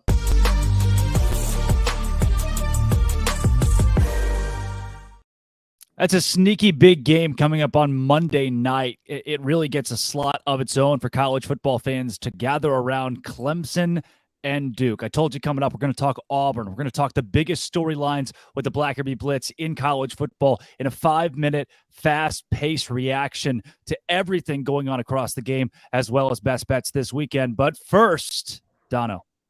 LinkedIn Jobs, my friends. If you're a small business owner, you know every new potential hire can feel like a high-stakes wager. You want to be 100% certain that you have access to the best qualified candidates available, and that's why you have to check out LinkedIn Jobs. LinkedIn Jobs helps you find the right people for your team faster and for free. And folks, I know it works. I have gotten jobs through LinkedIn Jobs. I know small business owners who have filled vacancies. You add your job and the purple hashtag hiring frame to your LinkedIn profile, and spread that word that you're hiring. People will see it. And then simple tools like screening questions make it easy to focus on candidates with just the right skills and experience so you can quickly prioritize who you'd like to interview and hire. And that's why small businesses rate LinkedIn Jobs #1 in delivering quality hires versus the leading competitors. LinkedIn Jobs helps you find the qualified candidates you want to talk to faster. Post your job for free at linkedin.com/lockedoncollege. That's linkedin.com/lockedoncollege to post your job for free. Terms and conditions apply. We are mowing through the 12 o'clock hour here, and the biggest game of the weekend. We've already talked to Caroline Fenton of Locked On LSU. Now, how about Locked On Seminoles? It's Brian Smith joining the show live. Brian, you get the biggest game. You get the spotlight this week on Sunday, and Caroline Fenton, the LSU host, already picked your Noles to win the game. Do you agree? I do, and we probably agree for the same reason, and that's Mason Smith not playing, and LSU's corners, we're not sure. They moved a safety to corner a week or so before the game. That makes me nervous for any team. It doesn't have to be Florida State, LSU, or anybody. That's not good right before a season opener. So there's a pretty good wide receiver corps in Tallahassee that's going to be coming down to Orlando for that game. I'm not saying they don't have talent, but when you don't have chemistry at corner, even one bust can be the reason the team loses a game. It happens all the time.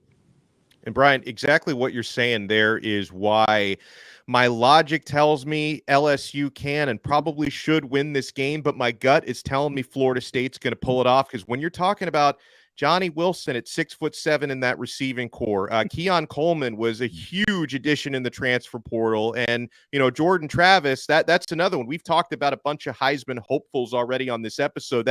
That's another one that people are looking at in Jordan Travis at FSU. So how do you see that matchup playing out? And do you think that Florida State's passing game versus LSU secondary, is that the key to this game? I think it's the second key, but I still think, like, for both teams, the team that can run the football on the interior and bring up the safeties, that never really changes at any level of football. There's a certain guy on this panel that played a little D-line in his day, and I'm sure that he didn't like it when the other team could run the ball, because then you can't just tee off and rush the pass. It's not rocket science. You can do two things. You can run or you can pass. If you're only a one-dimensional team, the D-linemen eat. So the team that runs the ball on the interior, and both offensive lines are tremendous for both squads. There's some NFL ball players there. Will probably have an advantage, but at the same time, again, LSU secondary is a little more vulnerable, at least on paper. So again, I think there'll be at least one play. Wilson is the most likely. He's listed at 237 pounds by their depth chart, by the way. That's incredible for a quote-unquote wide receiver. There are tight ends, flex tight ends listed at less. I mean, that literally. So it's pretty interesting. I think they're going to take shots to him in the red zone. They're going to probably a flea flicker, a rollout, whatever. He's going to get a few vertical opportunities. I'm glad that you mentioned that, Brian, and I'm not wearing maroon to root for Florida State here. We just happen to have on the same color, brother. But I see. You're absolutely right about the stop the run and have some fun mentality that all of us defensive linemen have. But I want to talk about one thing that I think is very interesting in this game. Last year, Jared Verse had his breakout game here. He made his money in this game against one of the better offensive lines in the nation. Do you think that LSU will be looking for some revenge up front at least and saying, we're not going to get manhandled like we did last year? Because that 5, he wasn't just a problem. He was the problem for LSU all night. Well, two things there. Number one, he is a dude. There's no question. How he ended up at Albany out of high school, I have no idea.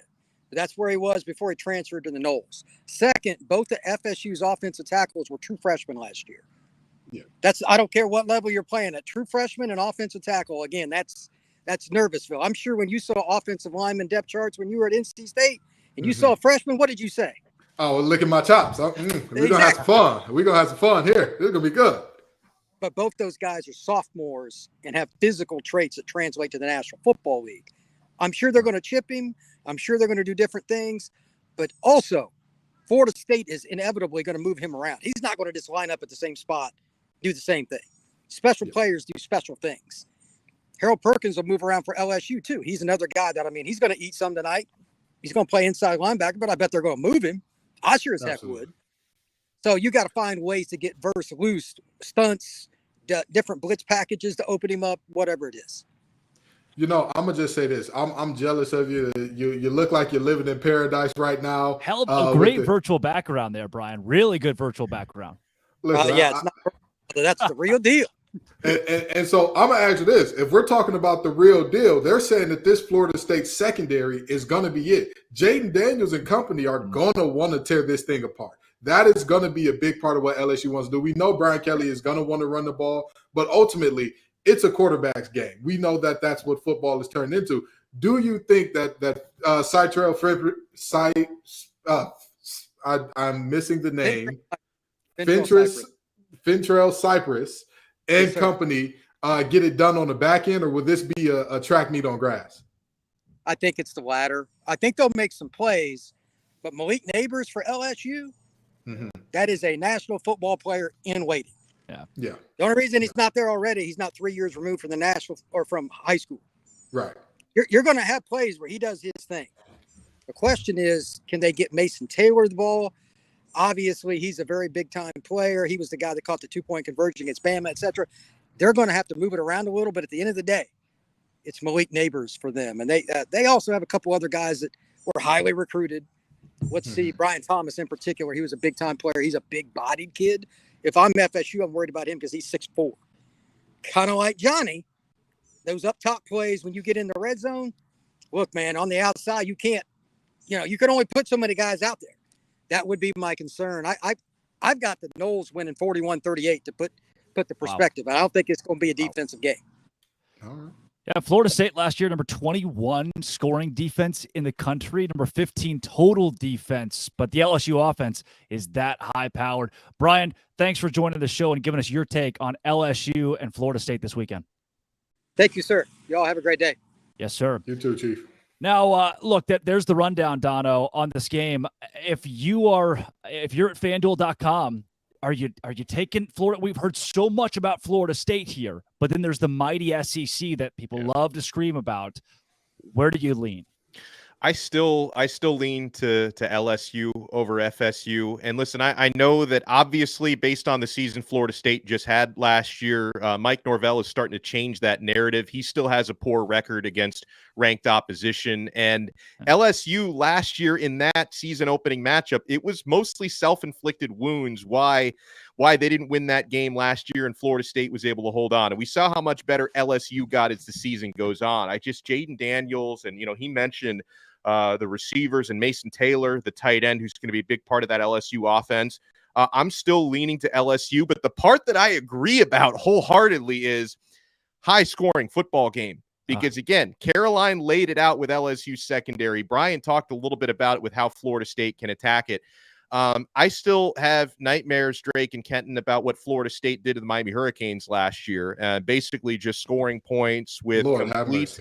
It was a game I never want to rewatch as long as I live. And, Johnny at 6'7", Keon Coleman, that addition for Michigan State in the transfer portal. So I think a lot of this season for Florida State is going to be, does Jordan Travis find the sort of consistency he was developing late in the year last year? Because he can be such a dual threat weapon. He's been inconsistent at times during his career. So if he can have the type of season that they all want him to have up there in Tallahassee, they can take that team to new heights. I'm still leaning to LSU, but would not surprise me if Florida State can cover that 2.5-point spread or even win outright. Kent, what do you got? One thing that I find super interesting about the game from last year is you could tell that there was a little bit of trying to get guys to buy in to the program still at LSU. Yeah. And Florida State was already beyond that. And that, I think, was ultimately the difference. I'm looking particularly at Keyshawn Boutte, who, he looked, Boutte looked like Boutte in that game. It was not good. It was very, very rough. And so with that being said, you're looking at an LSU team that at this point, everybody should be bought in. You know that his system can take you to an SEC championship. So there should be no arguing. There should be no, well, I want to do it my way. Well, brother, you have no rings on your finger. And this guy has gotten you to the promised land. You just weren't good enough this year. I think that the buying in of the culture and the talent that LSU has with those tackles getting a year older, as Brian Smith talked about, I think LSU gets it done. And I know Florida State fans are going to tell me how I'm disrespecting them and call me everything but a good Christian. I'm all right with that. I'm okay with that, because I'm telling you, I wouldn't be mad if Florida State wins this game either. I wouldn't be mad if the announcers are saying, here's Johnny every other play because he's running deep again. But I if I had to put my money on it, I'd go with LSU. Again, LSU if I was on FanDuel, that's where I'm going. Look, LSU Tigers, the SEC, Brian Kelly had a hell of a first year. They're the team to beat here. I really believe, again, the SEC moniker carries so much that LSU has a leg up in this game. But not so fast. Florida State's absolutely going to beat LSU this weekend, and I will put any amount of money at FanDuel.com. Look, from Jared Verse to Patrick Payton to Gilbert Edmond, this defensive line for Florida State is what I think it's the best in the country. And I get it. LSU's offensive line is not bad by any means, but I wouldn't put them in the top 3 in the SEC, which is daunting in itself. But I think the Florida State defensive line has a way with LSU. And in the end, I have Florida State winning by 14. I have a 2-touchdown victory for Florida State on Sunday. But that all boils down. I'm sorry, but Dono, please keep Drake away from FanDuel, because he's betting rusty toes. He's betting the house. Listen, he's the really good customer. FanDuel. Exactly. I see why FanDuel wants us to talk about it so much, because you must be on that thing running up a check, brother. I keep FanDuel in business. I personally keep them in business. Yeah, at this point, you should be sponsoring them. Okay, they should be reading Drake Toll ad reads during all of their events. Listen, I don't disagree with you that Florida State has a shot to win this. A double-digit win here? 14 points. 14 points. Wow. Whew. That's why, for me, honestly, I look at this as a coin flip matchup. Drake clearly does not. He thinks the coin is a 2-headed coin with Florida State as heads on it. Yeah. I don't think LSU. I think LSU finishes in the top 3 in the SEC West. I have enough confidence in Florida State for them to go to the college football playoff, win 10, 11 games in the regular season this year as well. And maybe that's one of my bold predictions, but we're going to get to the end of the year and it's not going to feel so bold. You're going to look back at the ACC schedule and go, yeah, all right, 11-1. I agree with that take. I agree that they could make the playoff. I just don't think that they're 14 points better than LSU. That is where you lost. Yeah, I was with you. I'm with you when you're right. But you know, that was the moment where I had to jump off the ship. Okay, because that's a little, But yeah, I'll tell you this much. I do think that Florida State is going to be an amazing team this year. I feel that 100%. This game in particular, I don't think would be a fair barometer for either one of these conferences. Say the SEC is this or the ACC is that because of this game. But like you said, that Florida State team surely does have a ceiling of a playoff appearance and a national championship. And the number 4 transfer class in America too. Yeah. I mean, this team was already really good, and now they're even better. And maybe they're not 14 points better, but they're 14 points better on Sunday, right? And maybe you look up in week 6 and you say, hey, these are 2 very different teams. But I just like 38-24. I'm sitting at 38-24. Florida State wins this game. Maybe it's tied going into the 4th, but they're going to pull this out by 14 points, Dono. Well, and the big thing that I'm looking at, and we saw this play out, with what happened to Florida last night against Utah, and this happens sometimes when you have week 1 or week 0 matchups with really strong sides. I mean, in this case with FSU and LSU, they're both top 10 teams this year. Are there going to be these mental week 1 mistakes? Because listen, Georgia is opening against Tennessee Martin. Alabama is opening up against Middle Tennessee State. Not everybody are playing marquee matchups week 1. And sometimes just the sync is not there. And that was something I thought that cost LSU that game last year, were self-inflicted wounds. If not for self-inflicted wounds by Billy Napier, Florida could have made a much better statement against Utah last night. So will one of these teams fall into that trap? I mean, Chip Kelly, obviously another year with his personnel at LSU. Mike Norvell, who went from a couple years ago being a laughing stock to now he's one of the more respected coaches in the country based on what happened with Florida State last year. Are they going to get through it without some of those self-inflicted wounds and mental mistakes? Now, Dono, you should know better than anybody. Talking about Alabama's first game, you cannot sleep on those Blue Raiders. I was hoping you wouldn't. I was hoping you wouldn't bring that up. I knew I should not have thrown that lure out there because Kenton. I think what you're saying is that's one of the bigger games in week 1. This could go either way. All I'm saying is, if anybody's talking about the Blue Raiders as an easy win, it should not be Miami, folks. I have that much respect for Alabama, Kenton. That's what I did there. I don't think Nick Saban is going to fall into that trap that the worst Miami team in 20 years fell into last year. Hey, Money Milroe is going to be ready for game 1. Money Milroe should be doing something good there. So I feel you there. But no, I 1,000% agree. Week 1s, you see a lot of things that are interesting. Last night, watching the NC State UConn game, I saw a lot of terrible gap discipline by NC State. And they were doing a great job of tackling in coverage. They were right where they had to be. But that gap discipline in the run game, especially in the 3-3-5, it got them gassed a little bit. And so bringing that back to these games with national implications, I mean, if you're talking about giving Benson a lane because somebody's out of their gap, if he's even, he's leaving. That boy packing the mail, it's up. So, I agree that this week 1 is going to be about who doesn't beat themselves most of the time. But in this game, I think that these two teams are good enough and experienced enough that this ain't going to be somebody beating themselves. There's going to be somebody winning it.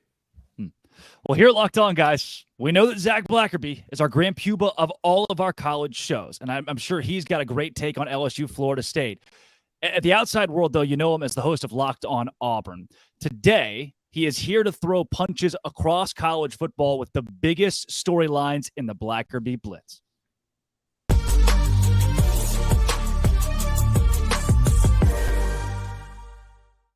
It is the Blackerby Blitz here on Locked On College Football Kickoff Live. We go through the biggest headlines, and Zach Blackerby, host of Locked On Auburn, reacts. New quarterback at Georgia, new quarterback at Ohio State, this Beck kid. The pictures are great. What do you think? I mean, you got some powerhouses, Alabama too, with new QBs at the helm. What does that change?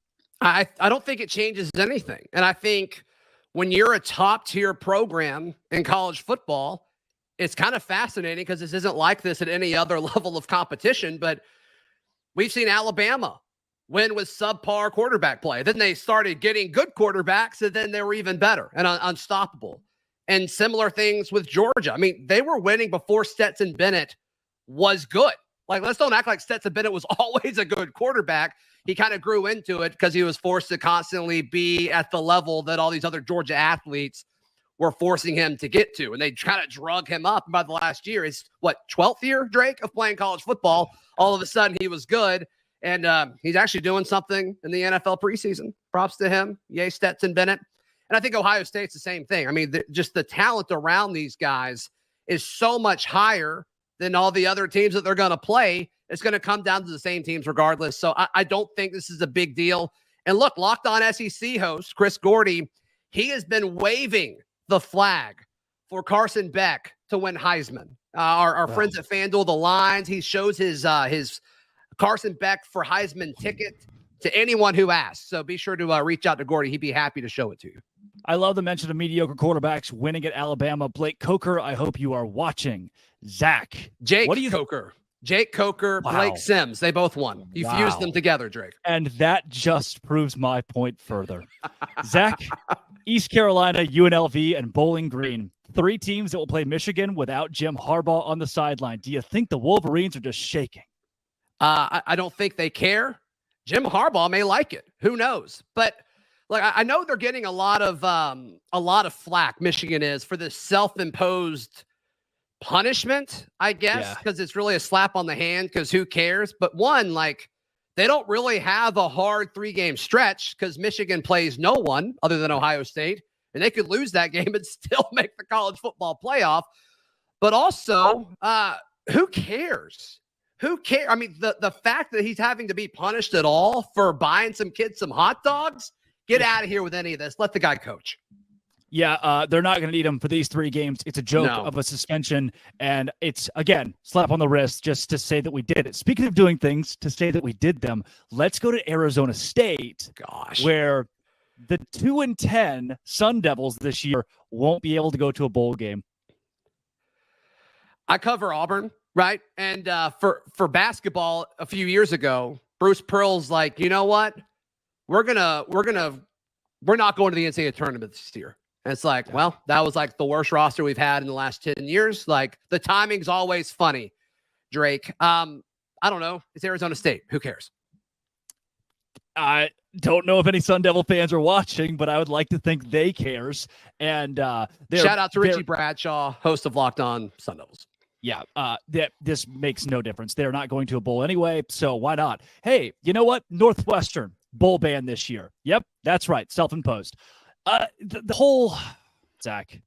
Yes. The whole Auburn coaching thing, Brian Harsin didn't work out in the end. So they've hired an upstanding American hero, a guy who has coached from a hospital, a good, strong Christian man. Hugh Freeze is the new Auburn coach. He has hired deposed Baylor offensive coordinator, a deposed Baylor defensive coordinator, and I'm sure that you couldn't be happier with all of this. Well, to be fair, last time we got somebody that Baylor didn't want, Auburn won the SEC West with Jarrett Stidham. So I think maybe there's something to that, Drake. No, the potato famine at Auburn is over. The Boise boys, the potato posse, they are no longer with us, and everybody couldn't be happier. I'm actually wearing a jacket right now, and it's very hot in Alabama, but it's freezing throughout the SEC because Hugh Freeze and the Auburn Tigers, they are issuing a freeze warning starting this Saturday when the Auburn Tigers host UMass. Do you think that 5-7 Auburn takes the pity bowl or rejects it before next season? I don't think there's any chance Auburn goes 5-7 this year. 4-8. Zach Blackerby, you heard it here first. No. Locked On Auburn. Oh, you're the 10-2 guy? I'm the 7-5 guy, which I think is a very measured take. Yes. 7-5. Auburn is back. 7-5. That's Zach Blackerby. The Blackerby Blitz.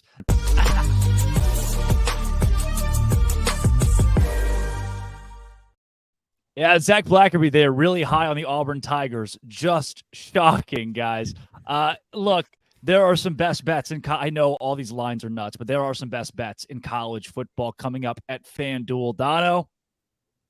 Well, first of all, I am definitely looking at the odds this weekend, my friends, and I'm getting ready for the NFL season as well with incredible offers from FanDuel, America's #1 sports book, because right now new customers can bet $5 and get $200 in bonus bets guaranteed. Plus, all customers who bet $5 will get $100 off NFL Sunday Ticket from YouTube and YouTube TV. That is a great deal right there in itself. Now is the best time to join FanDuel. The app is so easy to use, and you can bet on everything from the spreads to player props and more. We've been talking about these games all show long, some of these big spreads, some of these small spreads. Take advantage, guys. Visit FanDuel.com/LockedOn and kick off the NFL season with an offer you won't want to miss. FanDuel.com/LockedOn. FanDuel, official partner of the NFL. Yeah, guys, the FanDuel lines for week 1 look difficult. A lot of them are massive, but is one of them too big? Locked On Bets hosts Lee Sterling and your boy Q have a lock. Open it. Lee has the key to the lock of the day. This time we're going to focus in on Penn State versus West Virginia. FanDuel.com line on this one. Penn State minus 20.5 points versus West Virginia. Lee, how you seeing this one? Break it down for us. Yeah, so Penn State, talented team. They got some receivers. They got a couple running backs. And defense front seven is really good. Where they're not so good as quarterback, brand new quarterback. I mean, do you want to lay 3 touchdowns when you're facing a team that is competitive with a brand new quarterback? Also, pretty much a brand new secondary, 4 out of 5 guys left. So I think Penn State, if they find that quarterback, they'll be in good shape, but they might be a tad overrated. 6-0-1 against the spread down the stretch last year. When they played Utah last year in that bowl game, Utah lost their quarterback. Cam Rising went out. As soon as he went out of that game, the game was over. So they were gifted that win here. West Virginia, a couple of things I like. They got this running back named C.J. Donaldson. Watch him, Q, tonight. 6'2", 240. Now, you look at his stats, you're like, oh, he ran for 526 yards last year. Nothing impressive. 8 touchdowns, that's decent. But here's what pops out. 6 yards per carry. He was hurt a bunch last year, even when he played. Missed a couple games. and he was a tight end. He comes from Gulliver Prep in Miami. Saw this kid in high school play tight end. Thought, oh, this is a nice tight end. But they saw something. They moved him to running back. That's the high school where Sean Taylor played. This kid's a monster. He could have a big game here. Once he gets going in the secondary, almost impossible to bring down, and surprisingly good speed here. Also pilfered kid from Kent State named Jashawn Polk as a kick returner. He might set up some nice field position for him. And West Virginia's defense isn't great. Their pass defense, not good at all, but Penn State's going to run the football. That's the one thing West Virginia does well on defense. Against ranked opponents last year, they gave up just 3.5 yards per carry and just 120 rushing yards per game. They're going to be fired up for this game. This used to be a huge rivalry game, almost on the lines of like Pitt-Penn State. So Pitt, West Virginia is going to be a big game. Level 2 lock. Boom, level 2 lock right there, and I'm with it. I am with it. I know West Virginia is not the West Virginia that they once were or want to be, and I know they're still trying to build, but there you go. Penn State, minus 20.5 versus West Virginia. Feel like that's a little high. Lee Sterling hits them with the level 2 lock, and we could appreciate that. Lock of the day, Penn State and West Virginia. More like a level 2 loss. What are we doing here? This is the game. I need everybody to gather together and understand. West Virginia lost all of its wide receivers, all of its corners. They replaced the OC and pretty much the entire offensive staff. The only reason Neil Brown has not been fired yet is because his buyout is so large.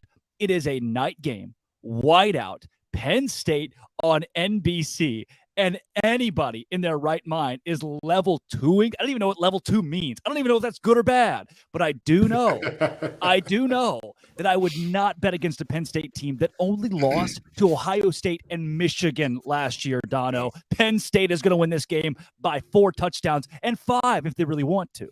You know, I hate to argue with a level 2 lock, but the thing is, like, okay, when I started, you know what, Dono, you're a level 2 guy.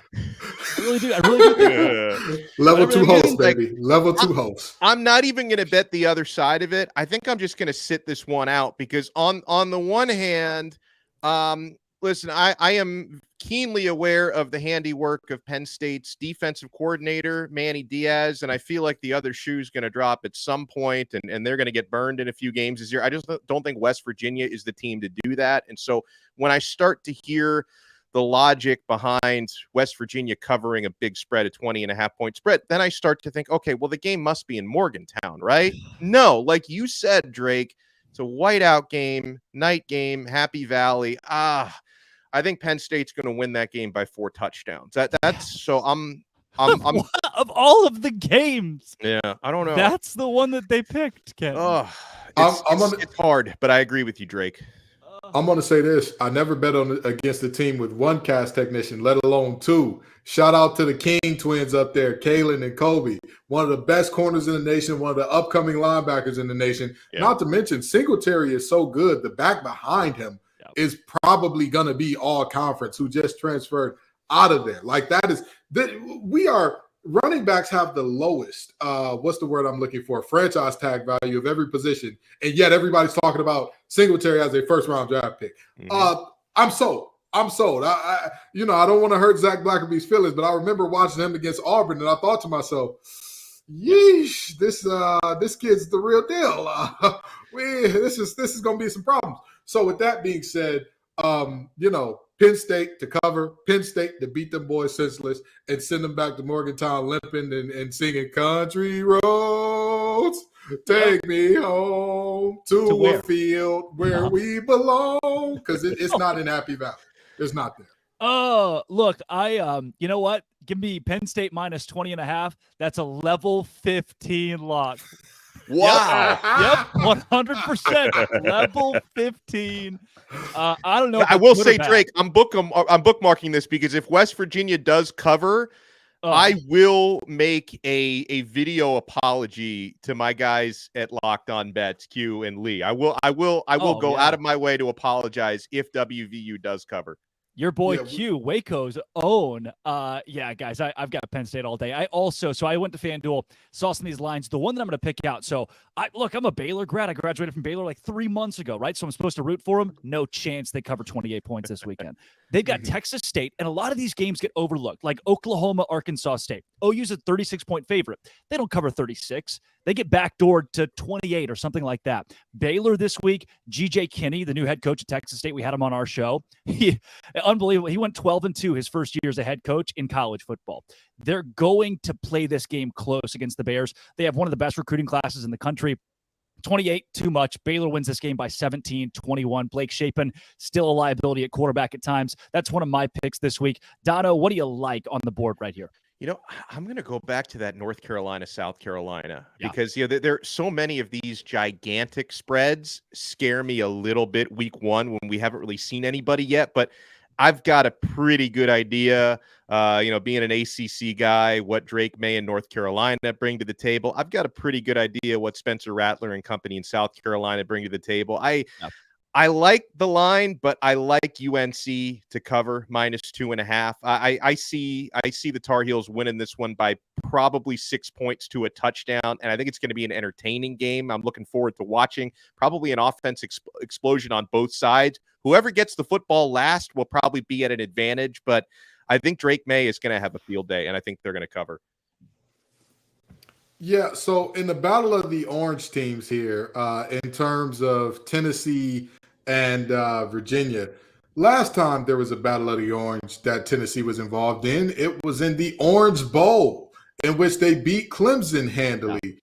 They are going to scold UVA. That game is going to look very bad. As soon as I heard that Chico Bennett wasn't playing, I don't trust Tony Muskett. I don't trust Tony Elliott. I don't trust that team as a whole. And it's really unfortunate with all the things that they've been through. But, at some point in time, you've got to play football again. And you got to look at what's going on in front of you, be where your feet are. And I think that their feet are going to be in the air a lot because those boys from Tennessee are going to be picking them up and putting them down forcefully. 27.5 ain't enough. Tennessee covers easily. Yeah. Other two that I've circled here. Welcome to the ACC. Cal -7 at North Texas. I think North Texas covers +7 here. Cal's just a bad football team. So if you want, take that for what it is. They're just not very good at the whole game of football. North Texas at home, chip on their shoulder. They are facing a team who now got a grant to the ACC. They're going to come out firing and at least cover 7. Cal might win it by 3, but it's going to be ugly and terrible. If you have, I think it's ESPN Plus. If you have ESPN Plus, don't watch that game. And then another new ACC team, Stanford. -3 at Hawaii. Stanford is maybe the only Power 5 team that I could see going 0-12 this season. I have mapped it out where they might not win a game this year. And that you're giving me plus points with Hawaii. You're giving me a plus money line on Hawaii. Give me the Rainbow Warriors all day long. I don't hate that. It's really, it hurts for us two ACC guys to look at this and say this, but you're absolutely right. That Stanford team, it's a little bit of a train wreck in almost every regard. And you're telling yourself they're also traveling to have a time difference that puts them behind, which West Coast teams are not used to. That is insane to put a West Coast team behind their normal time zone. It's right now it's Pac-12 after dark, where the Pac-12 is going to get packed up after this game in terms of Stanford, getting the Rainbow Warriors and all that they've been through and what's going on those islands and kind of the rallying cry behind them. Yep. I think they cover and win this game outright. Yeah. Well, Dono, before we get out of here, let's take the big one. LSU, Florida State, final score prediction there.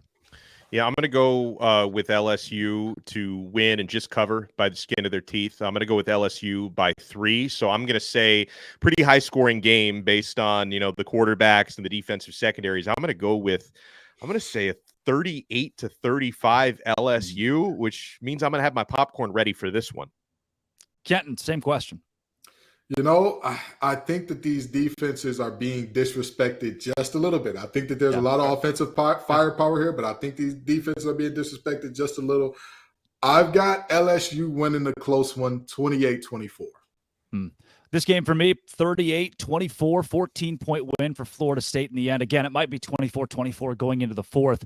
I have too much confidence in the Florida State defense for them to give this game up. I've got FSU being the one bright spot in the ACC this weekend after the addition of SMU, Cal, and Stanford. Guys, that is Locked On College Football Kickoff Live. Alex Dono from Locked On Canes, Kenton Gibbs from Locked On ACC, Drake Toll from Locked On Big 12. We'll be back live next week. Thanks for making Locked On College Football Kickoff your lunchtime listen every single Friday. We'll be with you all season long, covering the biggest storylines in the sport. Great show, you guys. Dono, great to be with you. Kenton Gibbs, always a pleasure. Hey, next week, same time, same place. This has been, and it always will be, Locked On College Football Kickoff Live.